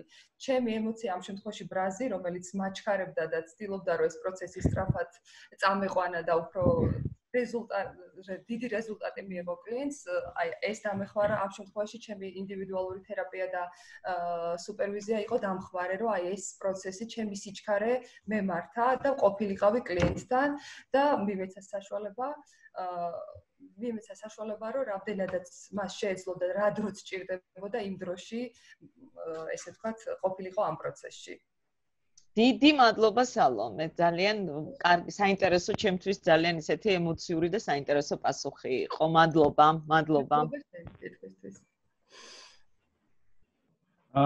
კიდე ახლა ხო არ არის ამ კითხვები ან აზრებზეც შეგვიძლია გადავიდეთ, ვის რა აზრები აქვს ამ თემასთან, ან კეისთან, ან სალომესთან მიმართებაში? ბატონო დიმიტრი, მე მაქვს ერთი კითხვა კიდევ, ანუ ვიკას კითხვამ გამოიწვია ინსპირაცია, ასე ვთქვათ. სალო, აი შენ როცა ახსენე სუპერვიზია, ხო? აი ამ კლიენტთან მუშაობის პროცესში, რა იყო შენთვის ის ყველაზე რთული საკითხი, რომ ესე რომ ვთქვათ, რაზეც იმუშავე სუპერვიზიაზე? და რაც ყველაზე მნიშვნელოვნად მიგაჩნია შენ? კი ბატონო, ძალიან მნიშვნელოვანი იყო, მე ხას გავუსმევ, რომ ამ პერიოდში მე ვიყავი დამწყები გეშტალთერაპევტი და ჩემთვის მნიშვნელოვანი იყო, რომ სუპერვიზორის მხარდაჭერა, რომ ნამდვილად ესე ვთქვათ, სწორ ნაბიჯებს ვდგავდი, ეს ჩემთვის ძალიან მნიშვნელოვანი იყო, მაშინ, რომ მისგან ესეთი გარკვეული მხარდაჭერა მქონოდა და ხშირი იყო ეს სუპერვიზია, რასაც ვაკეთებდი და ვუზიარებდი, ესე ვთქვათ, ანუ მინდოდა ხოლმე, რომ ჩემი ინტერვენციები, რასაც ვაკეთებდი, ანუ როგორც დამწყებ თერაპევტს ვქონდა, რომ ხო ნამდვილად სწორად ვაკეთებ ყველაფერს, ხო ნამდვილად სწორია ის ნაბიჯები, რომ მე ვაკეთებ აქცენტს სხეულზე, საყრდენის შექმნაზე, სუნთქვაზე და ეს იყო ხოლმე ძალიან ხშირი, რომ ჩვენ ამას განვიხილავდით, საუბრობდით, რაღაცა სხვადასხვა პერსპექტივებს ვსახავდით. აი ეს იყო ძირითადად ჩვენი სუპერვიზიის, ესე ვთქვათ, ფორმატი და განსაკუთრებით მნიშვნელოვანი იყო ჩემთვის ის მხარდაჭერა, რასაც ვიღებდი ამ პროცესში სუპერვიზორისგან, ძალიან დამხმარე იყო, რომ მე ამ პროცესში ყოფილიყავი ჩართული ბოლომდე და მეგრძნო ის რესურსი და ძალა და აღნიშნე კიდეც, რომ თერაპევტის ფონი და თვითონ თერაპევტის საყრდენი ამ პროცესში ძალიან მნიშვნელოვანია, როდესაც ადამიანი გრძნობს უსაყრდენოდ თავს და მნიშვნელოვანია, რომ შენ გქონდეს ეს მდგომარეობა, ეს შეგრძნება და კარგი კონტაქტი სხეულთან და საკუთარ თავთან. ამაში ძალიან ამის გამყარებაში ძალიან მეხმარებოდა მე პირადად სუპერვიზია და იმ პროცესების წარმართვაში, რასაც ვაკეთებდით, რა თქმა უნდა, იქ და იმჟამად, მაგრამ მაქსიმალურად მხარდამჭერი. მადლობა, სალო. კარგია. კიდე აბა უკვე აზრების თუ არის აზრები თემასთან დაკავშირებით.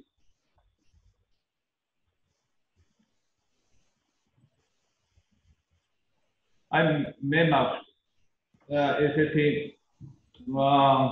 აზრი პანიკურ შეწირებებთან დაკავშირებით და მათთან მუშაობის თვალსაზრისით და პატარა კითხვაც მე მექნება ამ აზრით მე რახან ჩვენ ახლა შევეხეთ რა პანიკურ შეტევებს და დავახასიათეთ როგორც მაინც და მაინც ესე იგი არა ადამიანის იბზე დამოკიდებული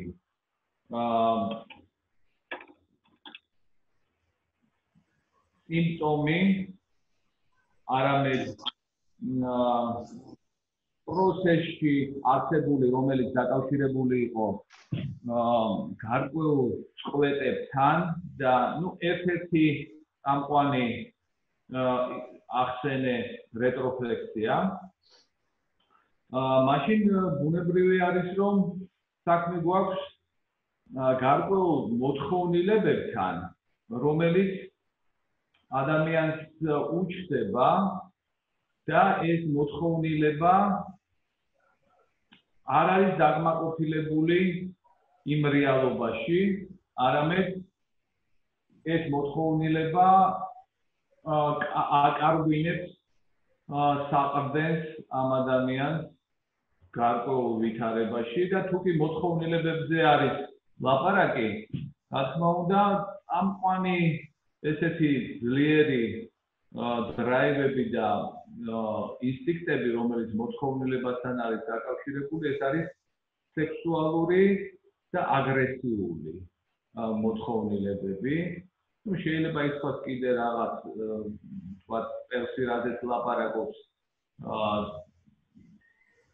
შიმშილი და ჭამის მოთხოვნილება, მაგრამ მაინც ამ შემთხვევაში ალბათ აგრესია და სექსუალობა არის ის მოთხოვნილებები, რომელიც ყველაზე უფრო ძლიერად ტრიალებს სოციუმში, განსაკუთრებით ისეთ ადამიანთან, რომელსაც ნაკლებად აქვს გაცნობილი საკუთარი თავი, ანუ საკუთარი მოთხოვნილებები ავთენტური, რომელიც მოგიწია. თუ კი ასე შევხედავთ, მაშინ რეტროფლექსირებული აგრესია ან რეტროფლექსირებული სექსუალობა შეიძლება იყოს მიზეზი ამ მდგომარეობის, რომელიც იქ და იმჟამად აღმოცენდება. როგორც აგრესია, ისე სექსუალობა, რომელსაც აქვს, ასე ვთქვათ, დასაწყისი მოთხოვნილების და დრაივის თვალსაზრისით, მაგრამ არა აქვს გაგრძელება, შეიძლება იქცეს სწორედ პანიკური შეტევის წარმოშობის მიზეზად ჩემი აზრით. და მაშინ საქმე ეხება თუ როგორ უნდა მოუაროს, როგორ უნდა მიიყვანოს ბოლომდე მოთხოვნილება ადამიანმა. ნუ ახლა გარკვეული მოთხოვნილებები რომ ვერ მიიყვანოს ბოლომდე, დიდი არაფერი არ მოხდება, მაგრამ თუ კი ეს მოთხოვნილებები ძალიან მწვავეა და ძალიან ძლიერი ძალის არის, მაშინ რა თქმა უნდა ესეთი მოთხოვნილებები ზოგი მაგალითად პერვერსიებს იწვევს და რაღაც უცნაურობებში გადაიქცება, როგორიც არის თქვა ჯონ ფოულზის ეხლა კლუბში გვაქვს ესეთი ბნება, რომ მოიტაცებს, ჩამწყდებს მისი სიყვარულის და სექსუალური მოთხოვნილების გამოუხატაობის გამო გოგონას და მთელი რომანი მიმდინარეობს ამ უცნაური ურთიერთობებით. მაგრამ აი როდესაც ეს საერთოდ არქი განიცდება, აი მაშინ ჩემი აზრით შეიძლება ესე იგი იყოს მოთხოვნილება და არქი განიცდებოდეს, არაფერზე არ პროექცირდებოდეს, ბუნებრივად არ მოხდებოდეს და პლუს კიდევ არაფერზე არ მიეწებებოდეს, როგორც თქვათ პერვერსია ან რაღაც უცნაური გადახრა. ხო, აი ჩემი აზრით ამას შეიძლება ჰქონდეს ჰიპოთეტურად. მე ამაზე არ მიფიქრია მე აქამდე. უბრალოდ ახლა აი ამ სულობაში მქონდა ესეთი გააზრება. ხო, რახან ამდენს ეხებოდი, სალომე, შენი აზრით? ძალიან საინტერესოა რაც გაგვიზიარეთ. ცალსახად ეს აგრესიის შემთხვევა ნამდვილად წამყვანი არის პანიკურ შეტევებში, გამოუხატავი აგრესიის მომენტი. შემთხვევა, რომ ადამიანი ვერ გამოხატავს ამ თავის ემოციას, ვერ გამოხს, ვერ უმხელს საკუთარ თავს და მე რა თქმა უნდა ვერ შესატყვისად ვერ გამოაქვს სოციუმში და საზოგადოებაში. რაც შეეხება სექსუალობის შემთხვევას, რაც თქვენ თქვით, რომ ესეც შეიძლება იყოს წამყვანი, ჩემ პრაქტიკაში მე არ მქონია გამოცდილება, რომ ეს ყოფილიყო სექსუალობასთან დაკავშირებული. თუმცა, რაც შეეხება ამ ბრაზის მომენტს, კი, ნამდვილად ეს უფრო ხშირი ალბათ შესაძლოა, რომ ეს უფრო ღრმა თერაპიულ პროცესში ესეც სექსუალობის საკითხის და დაუკმაყოფილებელი მოთხოვნილების ესეც წარმოჩნდეს როგორც ფიგურა. თუმცა საწყისში უფრო ვეხებით ხოლმე და ჩემ გამოცდილებაში შევხები ვარ ამ ბრაზის ემოციის ფენომენს ვიდრე შედარებით სექსუალობის. მადლობ. ყველას. მე მინდა გავაზიარო, ანუ ესეთი მოსაზრება გამიჩნდა საყრდენთან დაკავშირებით ძალიან მნიშვნელოვანია, შენ ახსენე სალომე, რომ ბავშვებში არ არის ეს არ გვხდება პანიკური შეტევები, მოზარდობაში გვხდება.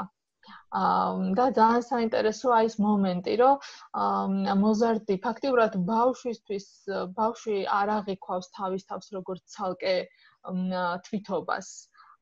არა აქვს ეს აღქმა იწყება მოზარდობიდან. და აი ამ თვითობის ანუ თვითობის საყრდენი, მოდი ესე ვთქვათ, ხო? თვითობის საყრდენი ძალიან მნიშვნელოვანია მოზარდობაში გარე საყრდენი. თვითობისთვის და როგორც მხარდაჭერა, გარემოს მხარდაჭერა, ანუ სოციალური, ასე ვთქვათ, გარემოს რელაციური გარემოს მხარდაჭერა. და როდესაც არ არის ეს მხარდაჭერა და საყრდენს ვერ შეიგრძნობს მოზარდი, რამდენიმე სტუდენტი მახსენდება ახლა ჩემი კლიენტებიდან, მათთან არის ეს პანიკური შეტევის სიმპტომები, ამ უსაყრდენობის, საყრდენის ვერ შეგრძნების. და ძალიან საინტერესოა, ანუ ესეთი აზრი გამიჩნდა, რომ როდესაც უკვე ადამიანი გადადის ზრდასრულობაში, აი იქ უკვე თუ ვერ განივითარა შინაგანი საყრდენი, ანუ თავის თავში ვერ იპოვა საყრდენი და ეს თვითობის ეგო ფუნქცია თუ ვერ ჩამოიყალიბა, ანუ თუ ვერ ფუნქციონირებს ეგოს რეჟიმში, აი ამასთან შეიძლება იყოს დაკავშირებული უკვე პანიკური შეტევები, ვთქვათ, ზრდასრულ ასაკში. ესეთი აზრი ჩამომიყალიბდა.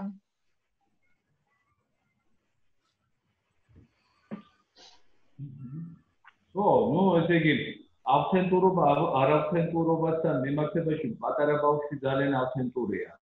და გარდატეხის ასაკში იკარგება ეს ავთენტურობა.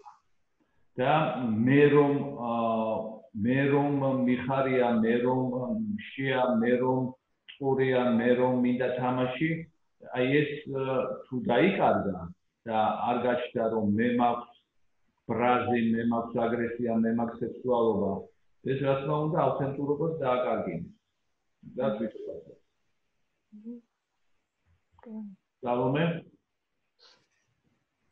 უკეთრავთ ხმა გაწყდა და ვერ გავიგე რა თქვით? ხო, ესე იგი, ლაპარაკი იყო იმის თაობაზე, რომ საყრდენი აქვს თუ არა ადამიანს ძალიან მნიშვნელოვნად დამოკიდებული არის პანიკური შეტევები ექნება თუ არ ექნება და მე დავამატე, რომ ბავშვობაში ყველას აქვს ავთენტური საყრდენი, განცდა რომ მას უნდა, რაც უნდა, კვება უნდა, სითბო უნდა და ასე შემდეგ და მე გაუცხოებით შემოდის დაკარგვა იმისა, რომ მე ვრაზობ თუ მე სექსუალობა მაწუხებს თუ მე მიზიდავს და მე მიყვარს და მე მეზიზღება, აი ეს აჩენს რა თქმა უნდა პრობლემას, როდესაც საყრდენი აღარ არის იმ თვალსაზრისით, რომ არ არის განცდა, რომ მე ვარ და მე მეზიძღება ან მე მძულს ან მე გაბრაზებული ვარ ან მე სექსუალური ტოლვარ. ბავშვობის შემთხვევაში რაც წეგან მაგდამაც ახსენა და თქვენც ახლა შეეხეთ რომ ის მომენტი რომ მას ჯერ კიდევ ესე ვთქვათ საზოგადოება და ეს აღზრდა არ არის იმდენად მკვეთრად შეტანილი რომ რა არ შეუძლია რომ მას არ აქვს უფლება თუნდაც გამოხატოს ბრაზის იგივე რაც თქვენ ახსენეთ რომ დააფიქსიროს თავის სექსუალური მოთხოვნილებები ხო ეს ბავშვისთვის უფრო ესე ვთქვათ ასეთი მიუღწეველი არ არის რომ კონდეს კონტაქტი ამ თავის მოთხოვნილებებთან და უკვე გარდატეხის ასაკში, სადაც უფრო მეტი წნეხი მიდის სოციუმიდან, იგივე სკოლაში, რომელიც სკოლაში მეტი მიუღებლობაც ხო სალომე. მეტი მიუღებლობა, ეს იწვევს ზუსტად, რომ აქედან უკვე შესაძლოა იწყება ხოლმე, რომ წარმოჩნდება პანიკური შეტევები. მანამდე ბავშვი შედარებით უფრო აუთენტურად ახერხებს საკუთარი მოთხოვნილებების გაცნობიერებას, საკუთარი სხეულის და ამის შესაძყვისად კონტაქტს საკუთარ თავთანაც და გარემოსთან, რაც უკვე იცვლება, როგორც თქვენც აღნიშნეთ და მაგდამაც ამაზე ისაუბრა, რომ რაც უკვე იცვლება უკვე გარდატეხის ასაკიდან.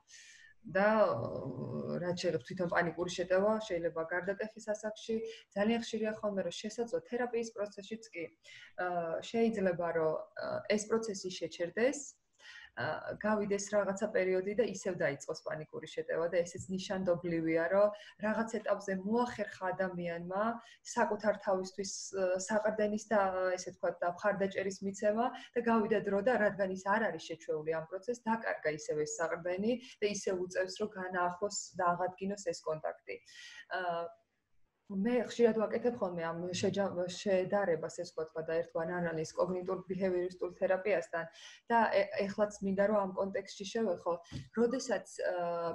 როდესაც მხოლოდ კოგნიტური ბიჰევიორისტული თერაპიის პროცესში ისწავლება მართვა და ტექნიკა, ძალიან ხშირად ხდება ხოლმე დაბრუნება ისევ ამ სიმპტომების, იმიტომ რომ მართვა და ამაზე რაღაცნაირი კონტროლის ხმამაღლა სალომე ძალიან ცუდად ისმის. აჰა, უკაცრავად.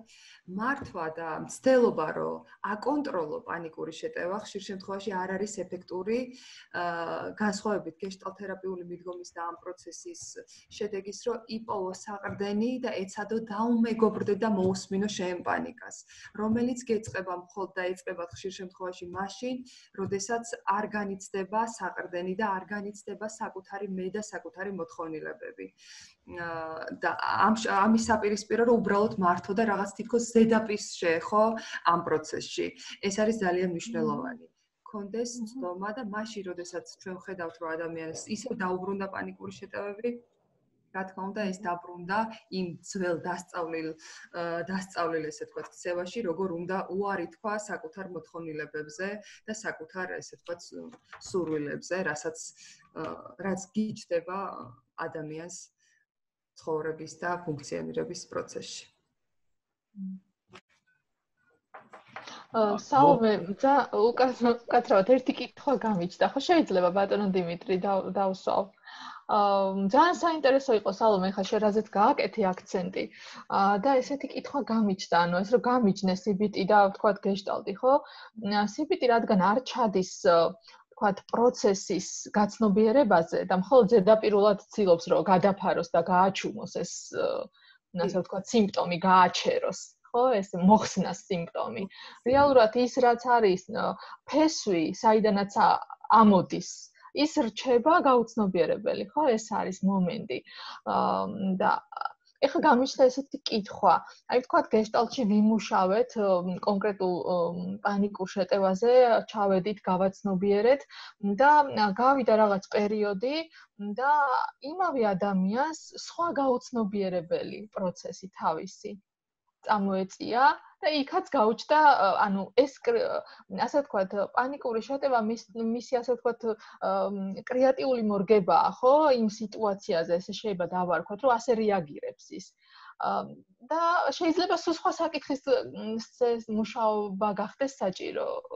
და სხვა რაღაც პროცესი იყოს გასაცნობიერებელი კიდე აი ესეთი სიტუაციები ხდება ხოლმე ხდება ხოლმე ეს კითხვა მქონდა. შენი შედარება, როდესაც თქვი, რომ კოგნიტურ ბიჰევიორისტული თერაპიის მუშაობის პროცესში ეს არის სიმპტომის გაჩვენება. ზუსტად ეს ძალიან ისე ზუსტად აღწერს ამ პროცესს, რაც შენ თქვი ეს გაჩვენების მომენტი, რომ უბრალოდ სიმპტომი ჩავახშოთ და რა თქმა უნდა არ ჩადის ძირში, რომ კონკრეტულად ამ მიზეზზე. ასევე გეთახმები ამაზე, რომ შეიძლება რომ ერთი ადამიანს ეს სიმპტომი გაუჩნდეს და რა თქმა უნდა ეს იყოს შემოქმედებითი მორგების საშუალება, რომ იფუნქციონიროს სამყაროში. პანიკური შეტევა როგორც რესურსი ამ შემთხვევაში ამ ადამიანის ფუნქციონირების. და რა თქმა უნდა, როდესაც ეს ცნობიერდება თერაპიული საშუალებების გზით, სწორედ ამის შემდეგ ხდება, რომ ჩანაცვლდეს უფრო მოქნილი და ოპტიმალური, ესე ვთქვათ, მეთოდით თუ ფუნქციონირების საშუალებით, ესე ვთქვათ, პანიკური შეტევა. თუმცა ეს არის, რა თქმა უნდა, შემოქმედებითი მორგება საწყის ეტაპზე, რომ გადარჩეს ადამიანი. მადლობა. მადლობა თქვენ ყველას. კიდე არის კითხვა ან აზრი? მე ვიტყვი ერთს, რომ ჩემი შემთხვევა გამახსენდა ერთ-ერთი სესიის დროს, როდესაც თქვენ ახსენეთ ბრაზი როგორც ემოცია. ანუ ბრაზი როგორც რეაქცია და აი ამ ბრაზის ქვემოთ რომ გადავხსნათ ბრაზი, შეიძლება რაღაც სხვადასხვა ემოცია იმალებოდეს. და ამ შემთხვევაში, ჩემ შემთხვევაში ერთი სესიის დროს აღმოჩნდა, რომ ეს იყო სევდა. სევდა, რომელსაც ვერ იღებდა. როგორც ასეთი სევდის მიუღებლობა ქონდა, გაუცხოებული იყო ამ თავის ნაწილთან, რომ ქონდა სევდიანი ისტორია და ამ სევდას თავისი ცხოვრების სევდის მიუღებლობა იყო, რომელიც იწვევდა რაღაცნაირად ბრაზს. მერე რეაქციულად იწვევდა ბრაზს. და რაღაცნაირად ალბათ ამ უცებ ის გამიჩნდა მოსაზრება, რომ ამ ბრაზის ქვემოთ ალბათ შეიძლება სხვადასხვა შემთხვევაში სხვადასხვა უფრო ღრმა ემოცია იმალებოდეს ხოლმე. არ ვიცი როგორ მოვიტანე თქვენამდე ეს ფაუნა ძალიან საინტერესო იყო, ანუ შენ რა თქვი? იცი რა კითხვა გამიჩნდა, ანუ როგორც წესი, ესეთ სიტუაციებში ხოლმე ანუ სევდა უკავშირდება დანაკარგს. შეიძლება მის ცხოვრებაში იყო რამე დანაკარგი ან სიკვდილი ან მხარდამჭერი ადამიანის დაკარგვა. კი, იყო. და ამას უკავშირდებოდა, ანუ სევდა თვითონ. ანუ ეს ბრაზი მე რისით მინდოდა ეს ბრაზი ყველას ანუ სხვადასხვა სიტუაციაში უფრო ღრმად თუ ჩავალთ სხვადასხვა ემოციის გამოძახილი შეიძლება იყოს ამის თქმა მინდოდა. იმიტომ რომ ერთ შემთხვევაში იყო სევდა, სხვა შემთხვევაში შეიძლება სხვა იყო. უბრალოდ იმ მომენტში იყო ძალიან ფოკუსი რომ რომ სევდიანი ისტორიის რომ თვითონ გადახდა ეს სევდიანი ისტორია ამის მიუღებლობა ქონდა რომ თითქოს ეს მას არ გადახდა და ეს რაღაცნაირად შინაგან ბრაზს იწვევდა თითქოს უბრაზდებოდა იმ სხვას ვისაც გადახდა.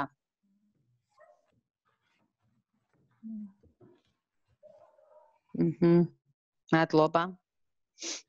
მადლობა. კიდე მე მაგალითად ესეთი აზრი გამიშთა თუ როგორ არის შესაძლებელი პრევენციის მიზნით აღზრდა განათლება სწავლების პროცესში შესაძლებელი იყოს საყრდენებზე მუშაობა, რაც იმაში გამოიხატება, რომ მოთხოვნილებები, რომელიც მოდის იყოს კარგად კონვერტირებული და კარგად გაცნობიერებული. როცა ამის საპირისპიროდ შეიძლება იყოს გაუცნობიერებელი და გაუგებარი. ამხრივ ბრაზი და სექსუალობა ორივე საკმაოდ მნიშვნელოვანი წონის არის, განსაკუთრებით ბავშვობის შემდგომ ეტაპზე, როდესაც თქვათ თინეიჯერობის პერიოდში იღვიძებს სექსუალობა და იღვიძებს აგრესია უამრავ იმ სიტუაციაში, რომელშიაც მათ მოთხოვნილებები აქვს დასაკმაყოფილებელი და ფრუსტრირებულია და დაუკმაყოფილებელია. ამიტომ ჩემი აზრით, ეხლა თვითონ მოთხოვნილების სახელის დარქმევა, მაგალითად, ეს იქნება სექსუალური თუ აგრესიული, ძალიან მნიშვნელოვანი ხდება. და გარკვეული ბარიერები არის ჩვენთანაც, მაგალითად, როდესაც ფსიქოლოგიის სწავლებაზე არის ლაპარაკი, ან სექსუალობის ახსნა განმარტებებზე არის ლაპარაკი, რომ საჭიროა თუ არა, რომ სექსუალურ მოთხოვნილებებს დაერქვას თავისი სახელი და აგრესიულს თავისი. და თუ არ დაერქვა სექსუალურ მოთხოვნილებას და აგრესიულს სახელი და ის განიდევნა როგორც მრუშობა, ან ბოროტება, ან თქვათ ბრაზი და ასე აგრესია როგორც ბოროტება და მიეწერა ეშმაკს და არა საკუთარ თავს, მაშინ რა თქმა უნდა მოხდება ამ მოთხოვნილებების ფრუსტრაცია და ცხოვრებაში ვერ გატარება. ასე რომ სწავლება არ სწავლების თვალსაზრისით პრევენცია რა თქმა უნდა არის, რომ ისწავლებოდეს გარკვეულ ინსტიტუტებში, ეს იქნება ოჯახი, გარკვეული თვალსაზრისით სკოლა, ამ მოთხოვნილებების ამოცნობა და ცხოვრებაში გატარება. თუმცა, მაგალითად, ამას ეჯახება ძალიან ესეთი რამე, რომ თქვათ, მე მაინც დავარქმევდი სარაზგარი გაგებულ ქრისტიანობაში, რომ მრუშობა არის სექსუალური მოთხოვნილების აღმოჩენა. რომ თითქოს ეს მრუშობა არის. და მაშინ მიუღებელი არის საერთოდ ამის დაშვება. როცა სექსუალური მოთხოვნილების გარეშე ადამიანი წარმოუდგენელია. ხო, ამიტომ თუ აი ესე არასწორად და რადიკალურად მიუდგებით, კი, მაშინ ადამიანი ბავშვი და მოზარდი იძულებულია თქვას უარი სექსუალურ მოთხოვნილებაზე და აგრესიაზეც კი. და ამის სწავლება ძალიან მნიშვნელოვანი შეიძლება იყოს. პრევენციის თვალსაზრისით. მე ვფიქრობ, რომ აქ ძალიან მნიშვნელოვანია სახელწოდება, თუნდაც აი ახლა თქვენ ახსენეთ მრუშობა, ხო? სექსუალური მოთხოვნილება თუ მრუშობა, ხო? მრუშობა სიტყვა, რომელიც განიცდება როგორც სოდვა და რაღაცა რელიგიური კონტექსტიდან მომდინარეობს ეს ტერმინოლოგია და სექსუალური მოთხოვნილება როგორც ბუნებრივი მოთხოვნილება, ისევე როგორც ყვება და სხვა ნებისმიერი ფიზიოლოგიური მოთხოვნილება. მე ვფიქრობ, რომ ამასაც ძალიან დიდი მნიშვნელობა აქვს ადამიანის აღქმის და თუნდაც აი თქვენ ახსენეთ, რომ უნდა ისწავლებოდეს და ჯანსაღად თუნდაც ოჯახში თუ საზოგადოებაში, სკოლაში ჯანსაღად ხდებოდეს ამისი მიწოდება, ხო? ალბათ ეს მომენტიც, რომ დავარქმევთ ჩვენ ამას სახელს, ესეც მნიშვნელოვანი იქნება შემდგომში ამის აღქმის და შემდგომში მიღების როგორც საკუთარი მოთხოვნილების და არა მიწერა რაღაც ეშმაკის ან განდევნა და არ მიღება როგორც საკუთარი მოთხოვნილების. ესეც მნიშვნელოვანი კომპონენტია ალბათ თვითონ სახელწოდება, რას ვარქმევთ ჩვენ და როგორ გადავცემთ და ვუხსნით რა არის ეს ბავშვს, მოზარდს და მე მგონი ეს ძალიან მნიშვნელოვანი საკითხია. და თუნდაც აი სექსუალობის საკითხს თქვენ რასაც შეეხეთ ბატონო დიმიტრი, ეს არა მხოლოდ მოზარდობაში იბლოკება ეს თემა ზოგადად და ტაბუირებული ხდება, არამედ ძალიან ადრეული ბავშვობიდან, როდესაც აი ხა ჩემ შვილებს რო ვაკვირდები, 3-4 წლისები უკვე სვავდნენ კითხვებს, თქვათ ბავშვები როგორ ჩნდებიან, როგორ გავჩნდი და ასე შემდეგ და ამ კითხვებზე ხშირად მშობლებს არ აქვთ ხოლმე პასუხები და ან თავიდან იშორებენ, ან რაღაცას ატყუებენ, ან სცხვენიათ თვითონ და ამას ბავშვი გრძნობს, რა თქმა უნდა, ხო და კეტავს ამას, ამ ინტერესს ამ სფეროს მიმართ და ძალიან ხშირია ხოლმე მასტურბაციაზე რეაგირება მშობლის ისეთი არაადეკვატური თუნდაც ბავშვობის პერიოდშივე. და შესაბამისად აი ეს მომენტები უკვე ბავშვობაშივე კეტავს და აჩენს ტაბუირებულ თემას და გაუცხოვებას საკუთარ სხეულთან პირველ რიგში და საკუთარ მეს სექსუალურ ნაწილთან. ანუ სექსუალურ თვითობასთან, ასე ვთქვათ.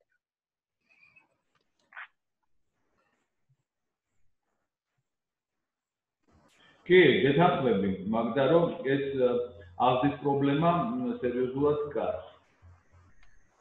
და პრევენციულად არ გამოდგება ამის იგნორირება, ამ თემების იგნორირება.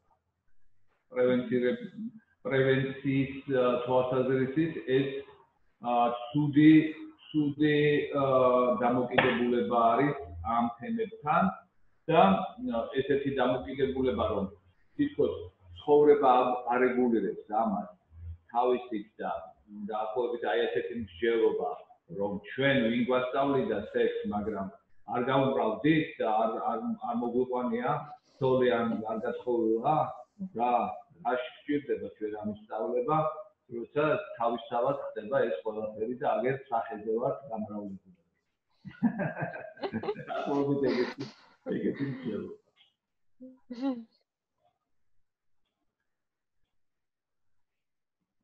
ოკეი, არის კიდე აზრი? ნუ სადღაც 2 საათს უახლოვდება ჩვენი შეხვედრა და მოდი დავიყვანოთ ფინალისკენ და ვისაც ფიდბექი აქვს, 1-2 სიტყვით თქვათ რა იყო მნიშვნელოვანი მისთვის დღევანდელ შეხვედრაზე და სალომესაც თუ მას უნდა 2 სიტყვით რითი იყო მნიშვნელოვანი დღევანდელი ჩვენი შეხვედრა Zoom-ის მეშვეობით. მე გავაიყერებ პოდიში. და კი, ვისაც უნდა დაიწყოს. ჩემთვის ძალიან თვალშისაცემი იყო სალომეს გამოხატვის როგორ გამოხატავდა ის თავის თავს და როგორ გვიყვებოდა ამის შესახებ. იმდენად ავთენტური იყო ჩემთვის სალომეს გამოხატვა. იმდენად ბუნებრივი იყო და იმდენად ლაღად გრძნობდა თავს ამ თემაში, რომ აი ძალიან მომეწონა და ძალიან ვისიამოვნე ამით სალომე ამის თქმა მინდოდა ძალიან. და ჩემთვისაც ძალიან საინტერესოა და ძალიან მომწონს ეს კლარკსონის კონტაქტ ციკლის მოდელი, ძალიან ახლოა ჩემთვის და რაღაცა ძალიან გავითავისე ეს კლარკსონის მოდელი და შენთვისაც რომ ესეთი ახლოს ყოფილა, ესეც ძალიან მომეწონა და ძალიან ვისიამოვნე ამითაც და დიდი მადლობა. მადლობა. ეს მინდოდა მე თქვა. მადლობა, კარგი ფიდბექი იყო. კიდე ვისაც უნდა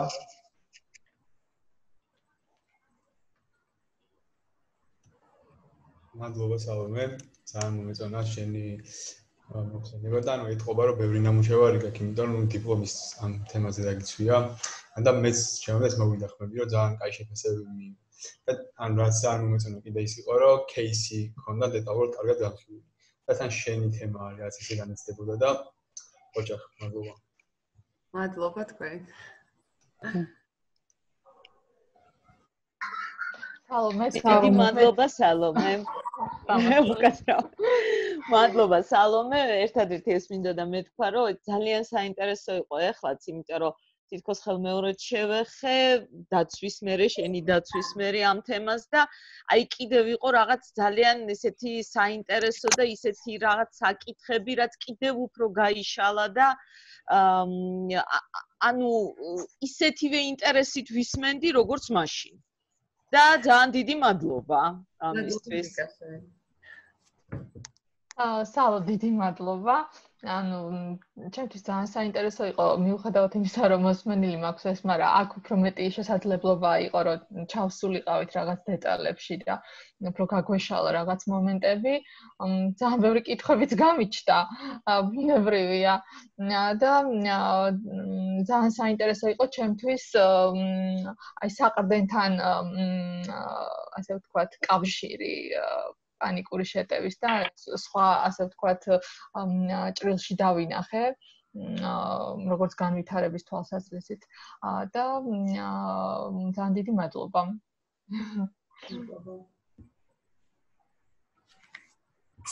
ალომე მეც გეტყვი ძალიან ვისიამოვნე შენი თხრობის მანერით რაღაც თამნესი არ იყოს მართლა ძალიან სასიამოვნოდ ისმინება ეს გარდა იმისა რომ თემა იყო ძალიან საინტერესო და თანმიმდევრულად კარგად განხილული თვითონ შენ როგორ გადმოგვეცი ეს და როგორც ეს თხრობის რაღაცნაირად კარგად ისმინება და ძალიან კარგად ჯდებოდა მართლა და სასიამოვნო იყო თვითონ მოსმენაც გარდა იმისა რომ თან საინტერესოც იყო ამიტომ მე დიდი სიამოვნება მივიღე დღეს მადლობა ძალიან დიდი და კარგი ვქენი რომ ჩავერთე მადლობა შენ დიდი მადლობა სალომა ძალიან დიდი მადლობა არა მარტო თემის მოწმენით სიამოვნე თვითონ პროცესითაც სწავლობ როგორ უნდა წარვადგინო და როგორი უნდა ვიყო სამომავლოდ მე ძალიან დიდ პატივს გცემ და ძალიან მომწოხარ მადლობა დიდი მადლობა სოფო კიდე არის მე ვიქნები მსურველი პირველ რიგში ყველას ძალიან დიდი მადლობა ამ ჩართულობისთვის და სასიამოვნო აუდიტორიისთვის თითოეულმა თქვენთაგანმა რო შექმნით და კიდევ ერთხელ მომეცა საშუალება ამ ჩემი სადიპლომოს წარდგენის და რაღაცა დეტალების ჩაღრმავების და გაცნობის თქვენთვის და ძალიან დიდი მადლობა იმ საინტერესო დისკუსიისთვის რომელიც წარმართეთ მე უკვე დამთავრების შემდეგ და ჩემთვისაც ძალიან საინტერესო აქცენტები დასვით თითოეულმა თქვენთაგანმა მადლობა ყველას მეც მინდა ჩემი ფიდბექი ვთქვა გარდა იმისა, რომ ძალიან საინტერესო თემა იყო პანიკური შეტევები და საინტერესო ფსიქოლოგიური შინაარსები გააღვიძა ამ თემამ. თამუნამ თქვა, რომ თვალში მომკვდაო და მე ყველას მართლა თვალში ხდებოდა სალომე შენი გადმოცემის გარკვეული ენერგია, სტილი, მანერა, ესთეტიკა და ასე შემდეგ და მეც მომხვდა თვალში, მაგრამ უკვე ხა რო არ გაემახვილებინათ ისე აღარ მოხდებოდა, მაგრამ ახლა გამახვილდა, გამახსენდა ხა ის პირველი წლები, როდესაც ჯგუფურ თერაპიაში შემოდიოდი და ეხლა რო ვიხსენებ და რა იყო ეს იყო რაღაც მუდმივად ან ფრენლები ან გაუგებარი რაღაც ხმის კანკალით ლაპარაკი ან რაღაც საკუთარ თავთან გაუცნობიერებელი მიმართებები ანუ რაღაც საპირისპირო იმისა რაც დღეს იყო და იმ დათვაზეც იყო ერთი წლის წინ ასე რომ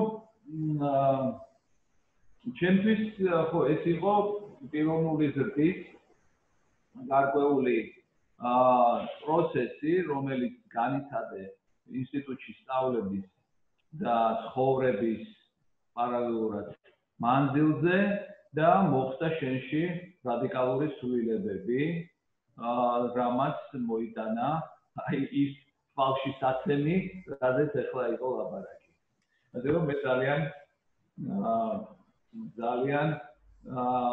ამაყივარ ამ ყველაფრის როდესაც ასე ვხედავ უღრმესი მადლობა ამ უკავშირისთვის და ამ პროცესის გახსენებისთვის და კი ნამდვილად ესე იყო და ფიქრობ რომ გეშტალტი არის ზუსტად ძალიან დიდი რესურსი და საშუალება ამ პიროვნული ზრდით და მე გამიმართლა და თითოეულ ადამიანს ვინც მოხდა ამ სივრცეში და ფიქრობ რომ ძალიან დიდი ბედნიერებაა და დიდი საჩუქარი ჩემთვის მე ესე მივიღებ ამას და იმედი მაქვს რომ კიდე გაგრძელდება ეს განვითარების პროცესი ამ უკავშირს რაღაც ესე კომპლიმენტად ვიღებ რომ რა იყო მაშინ და რა არის ახლა 5 წლის მერე განვითარების თვალსაზრისით პიროვნული განვითარების თვალსაზრისით და მადლობა მაშინაც რომ ძალიან დიდი მხარდამჭერი იყავით ჩემთვის და მადლობა ეხლაც რომ გრძნობ ამ მხარდამჭერას და დიდი მადლობა რომ მეძლევა როგორც უკვე თერაპევტს თანასწორად ურთიერთობა და გაზიარება და მსჯელობა ძალიან მნიშვნელოვან საკითხებზე. ძალიან დიდი მადლობა.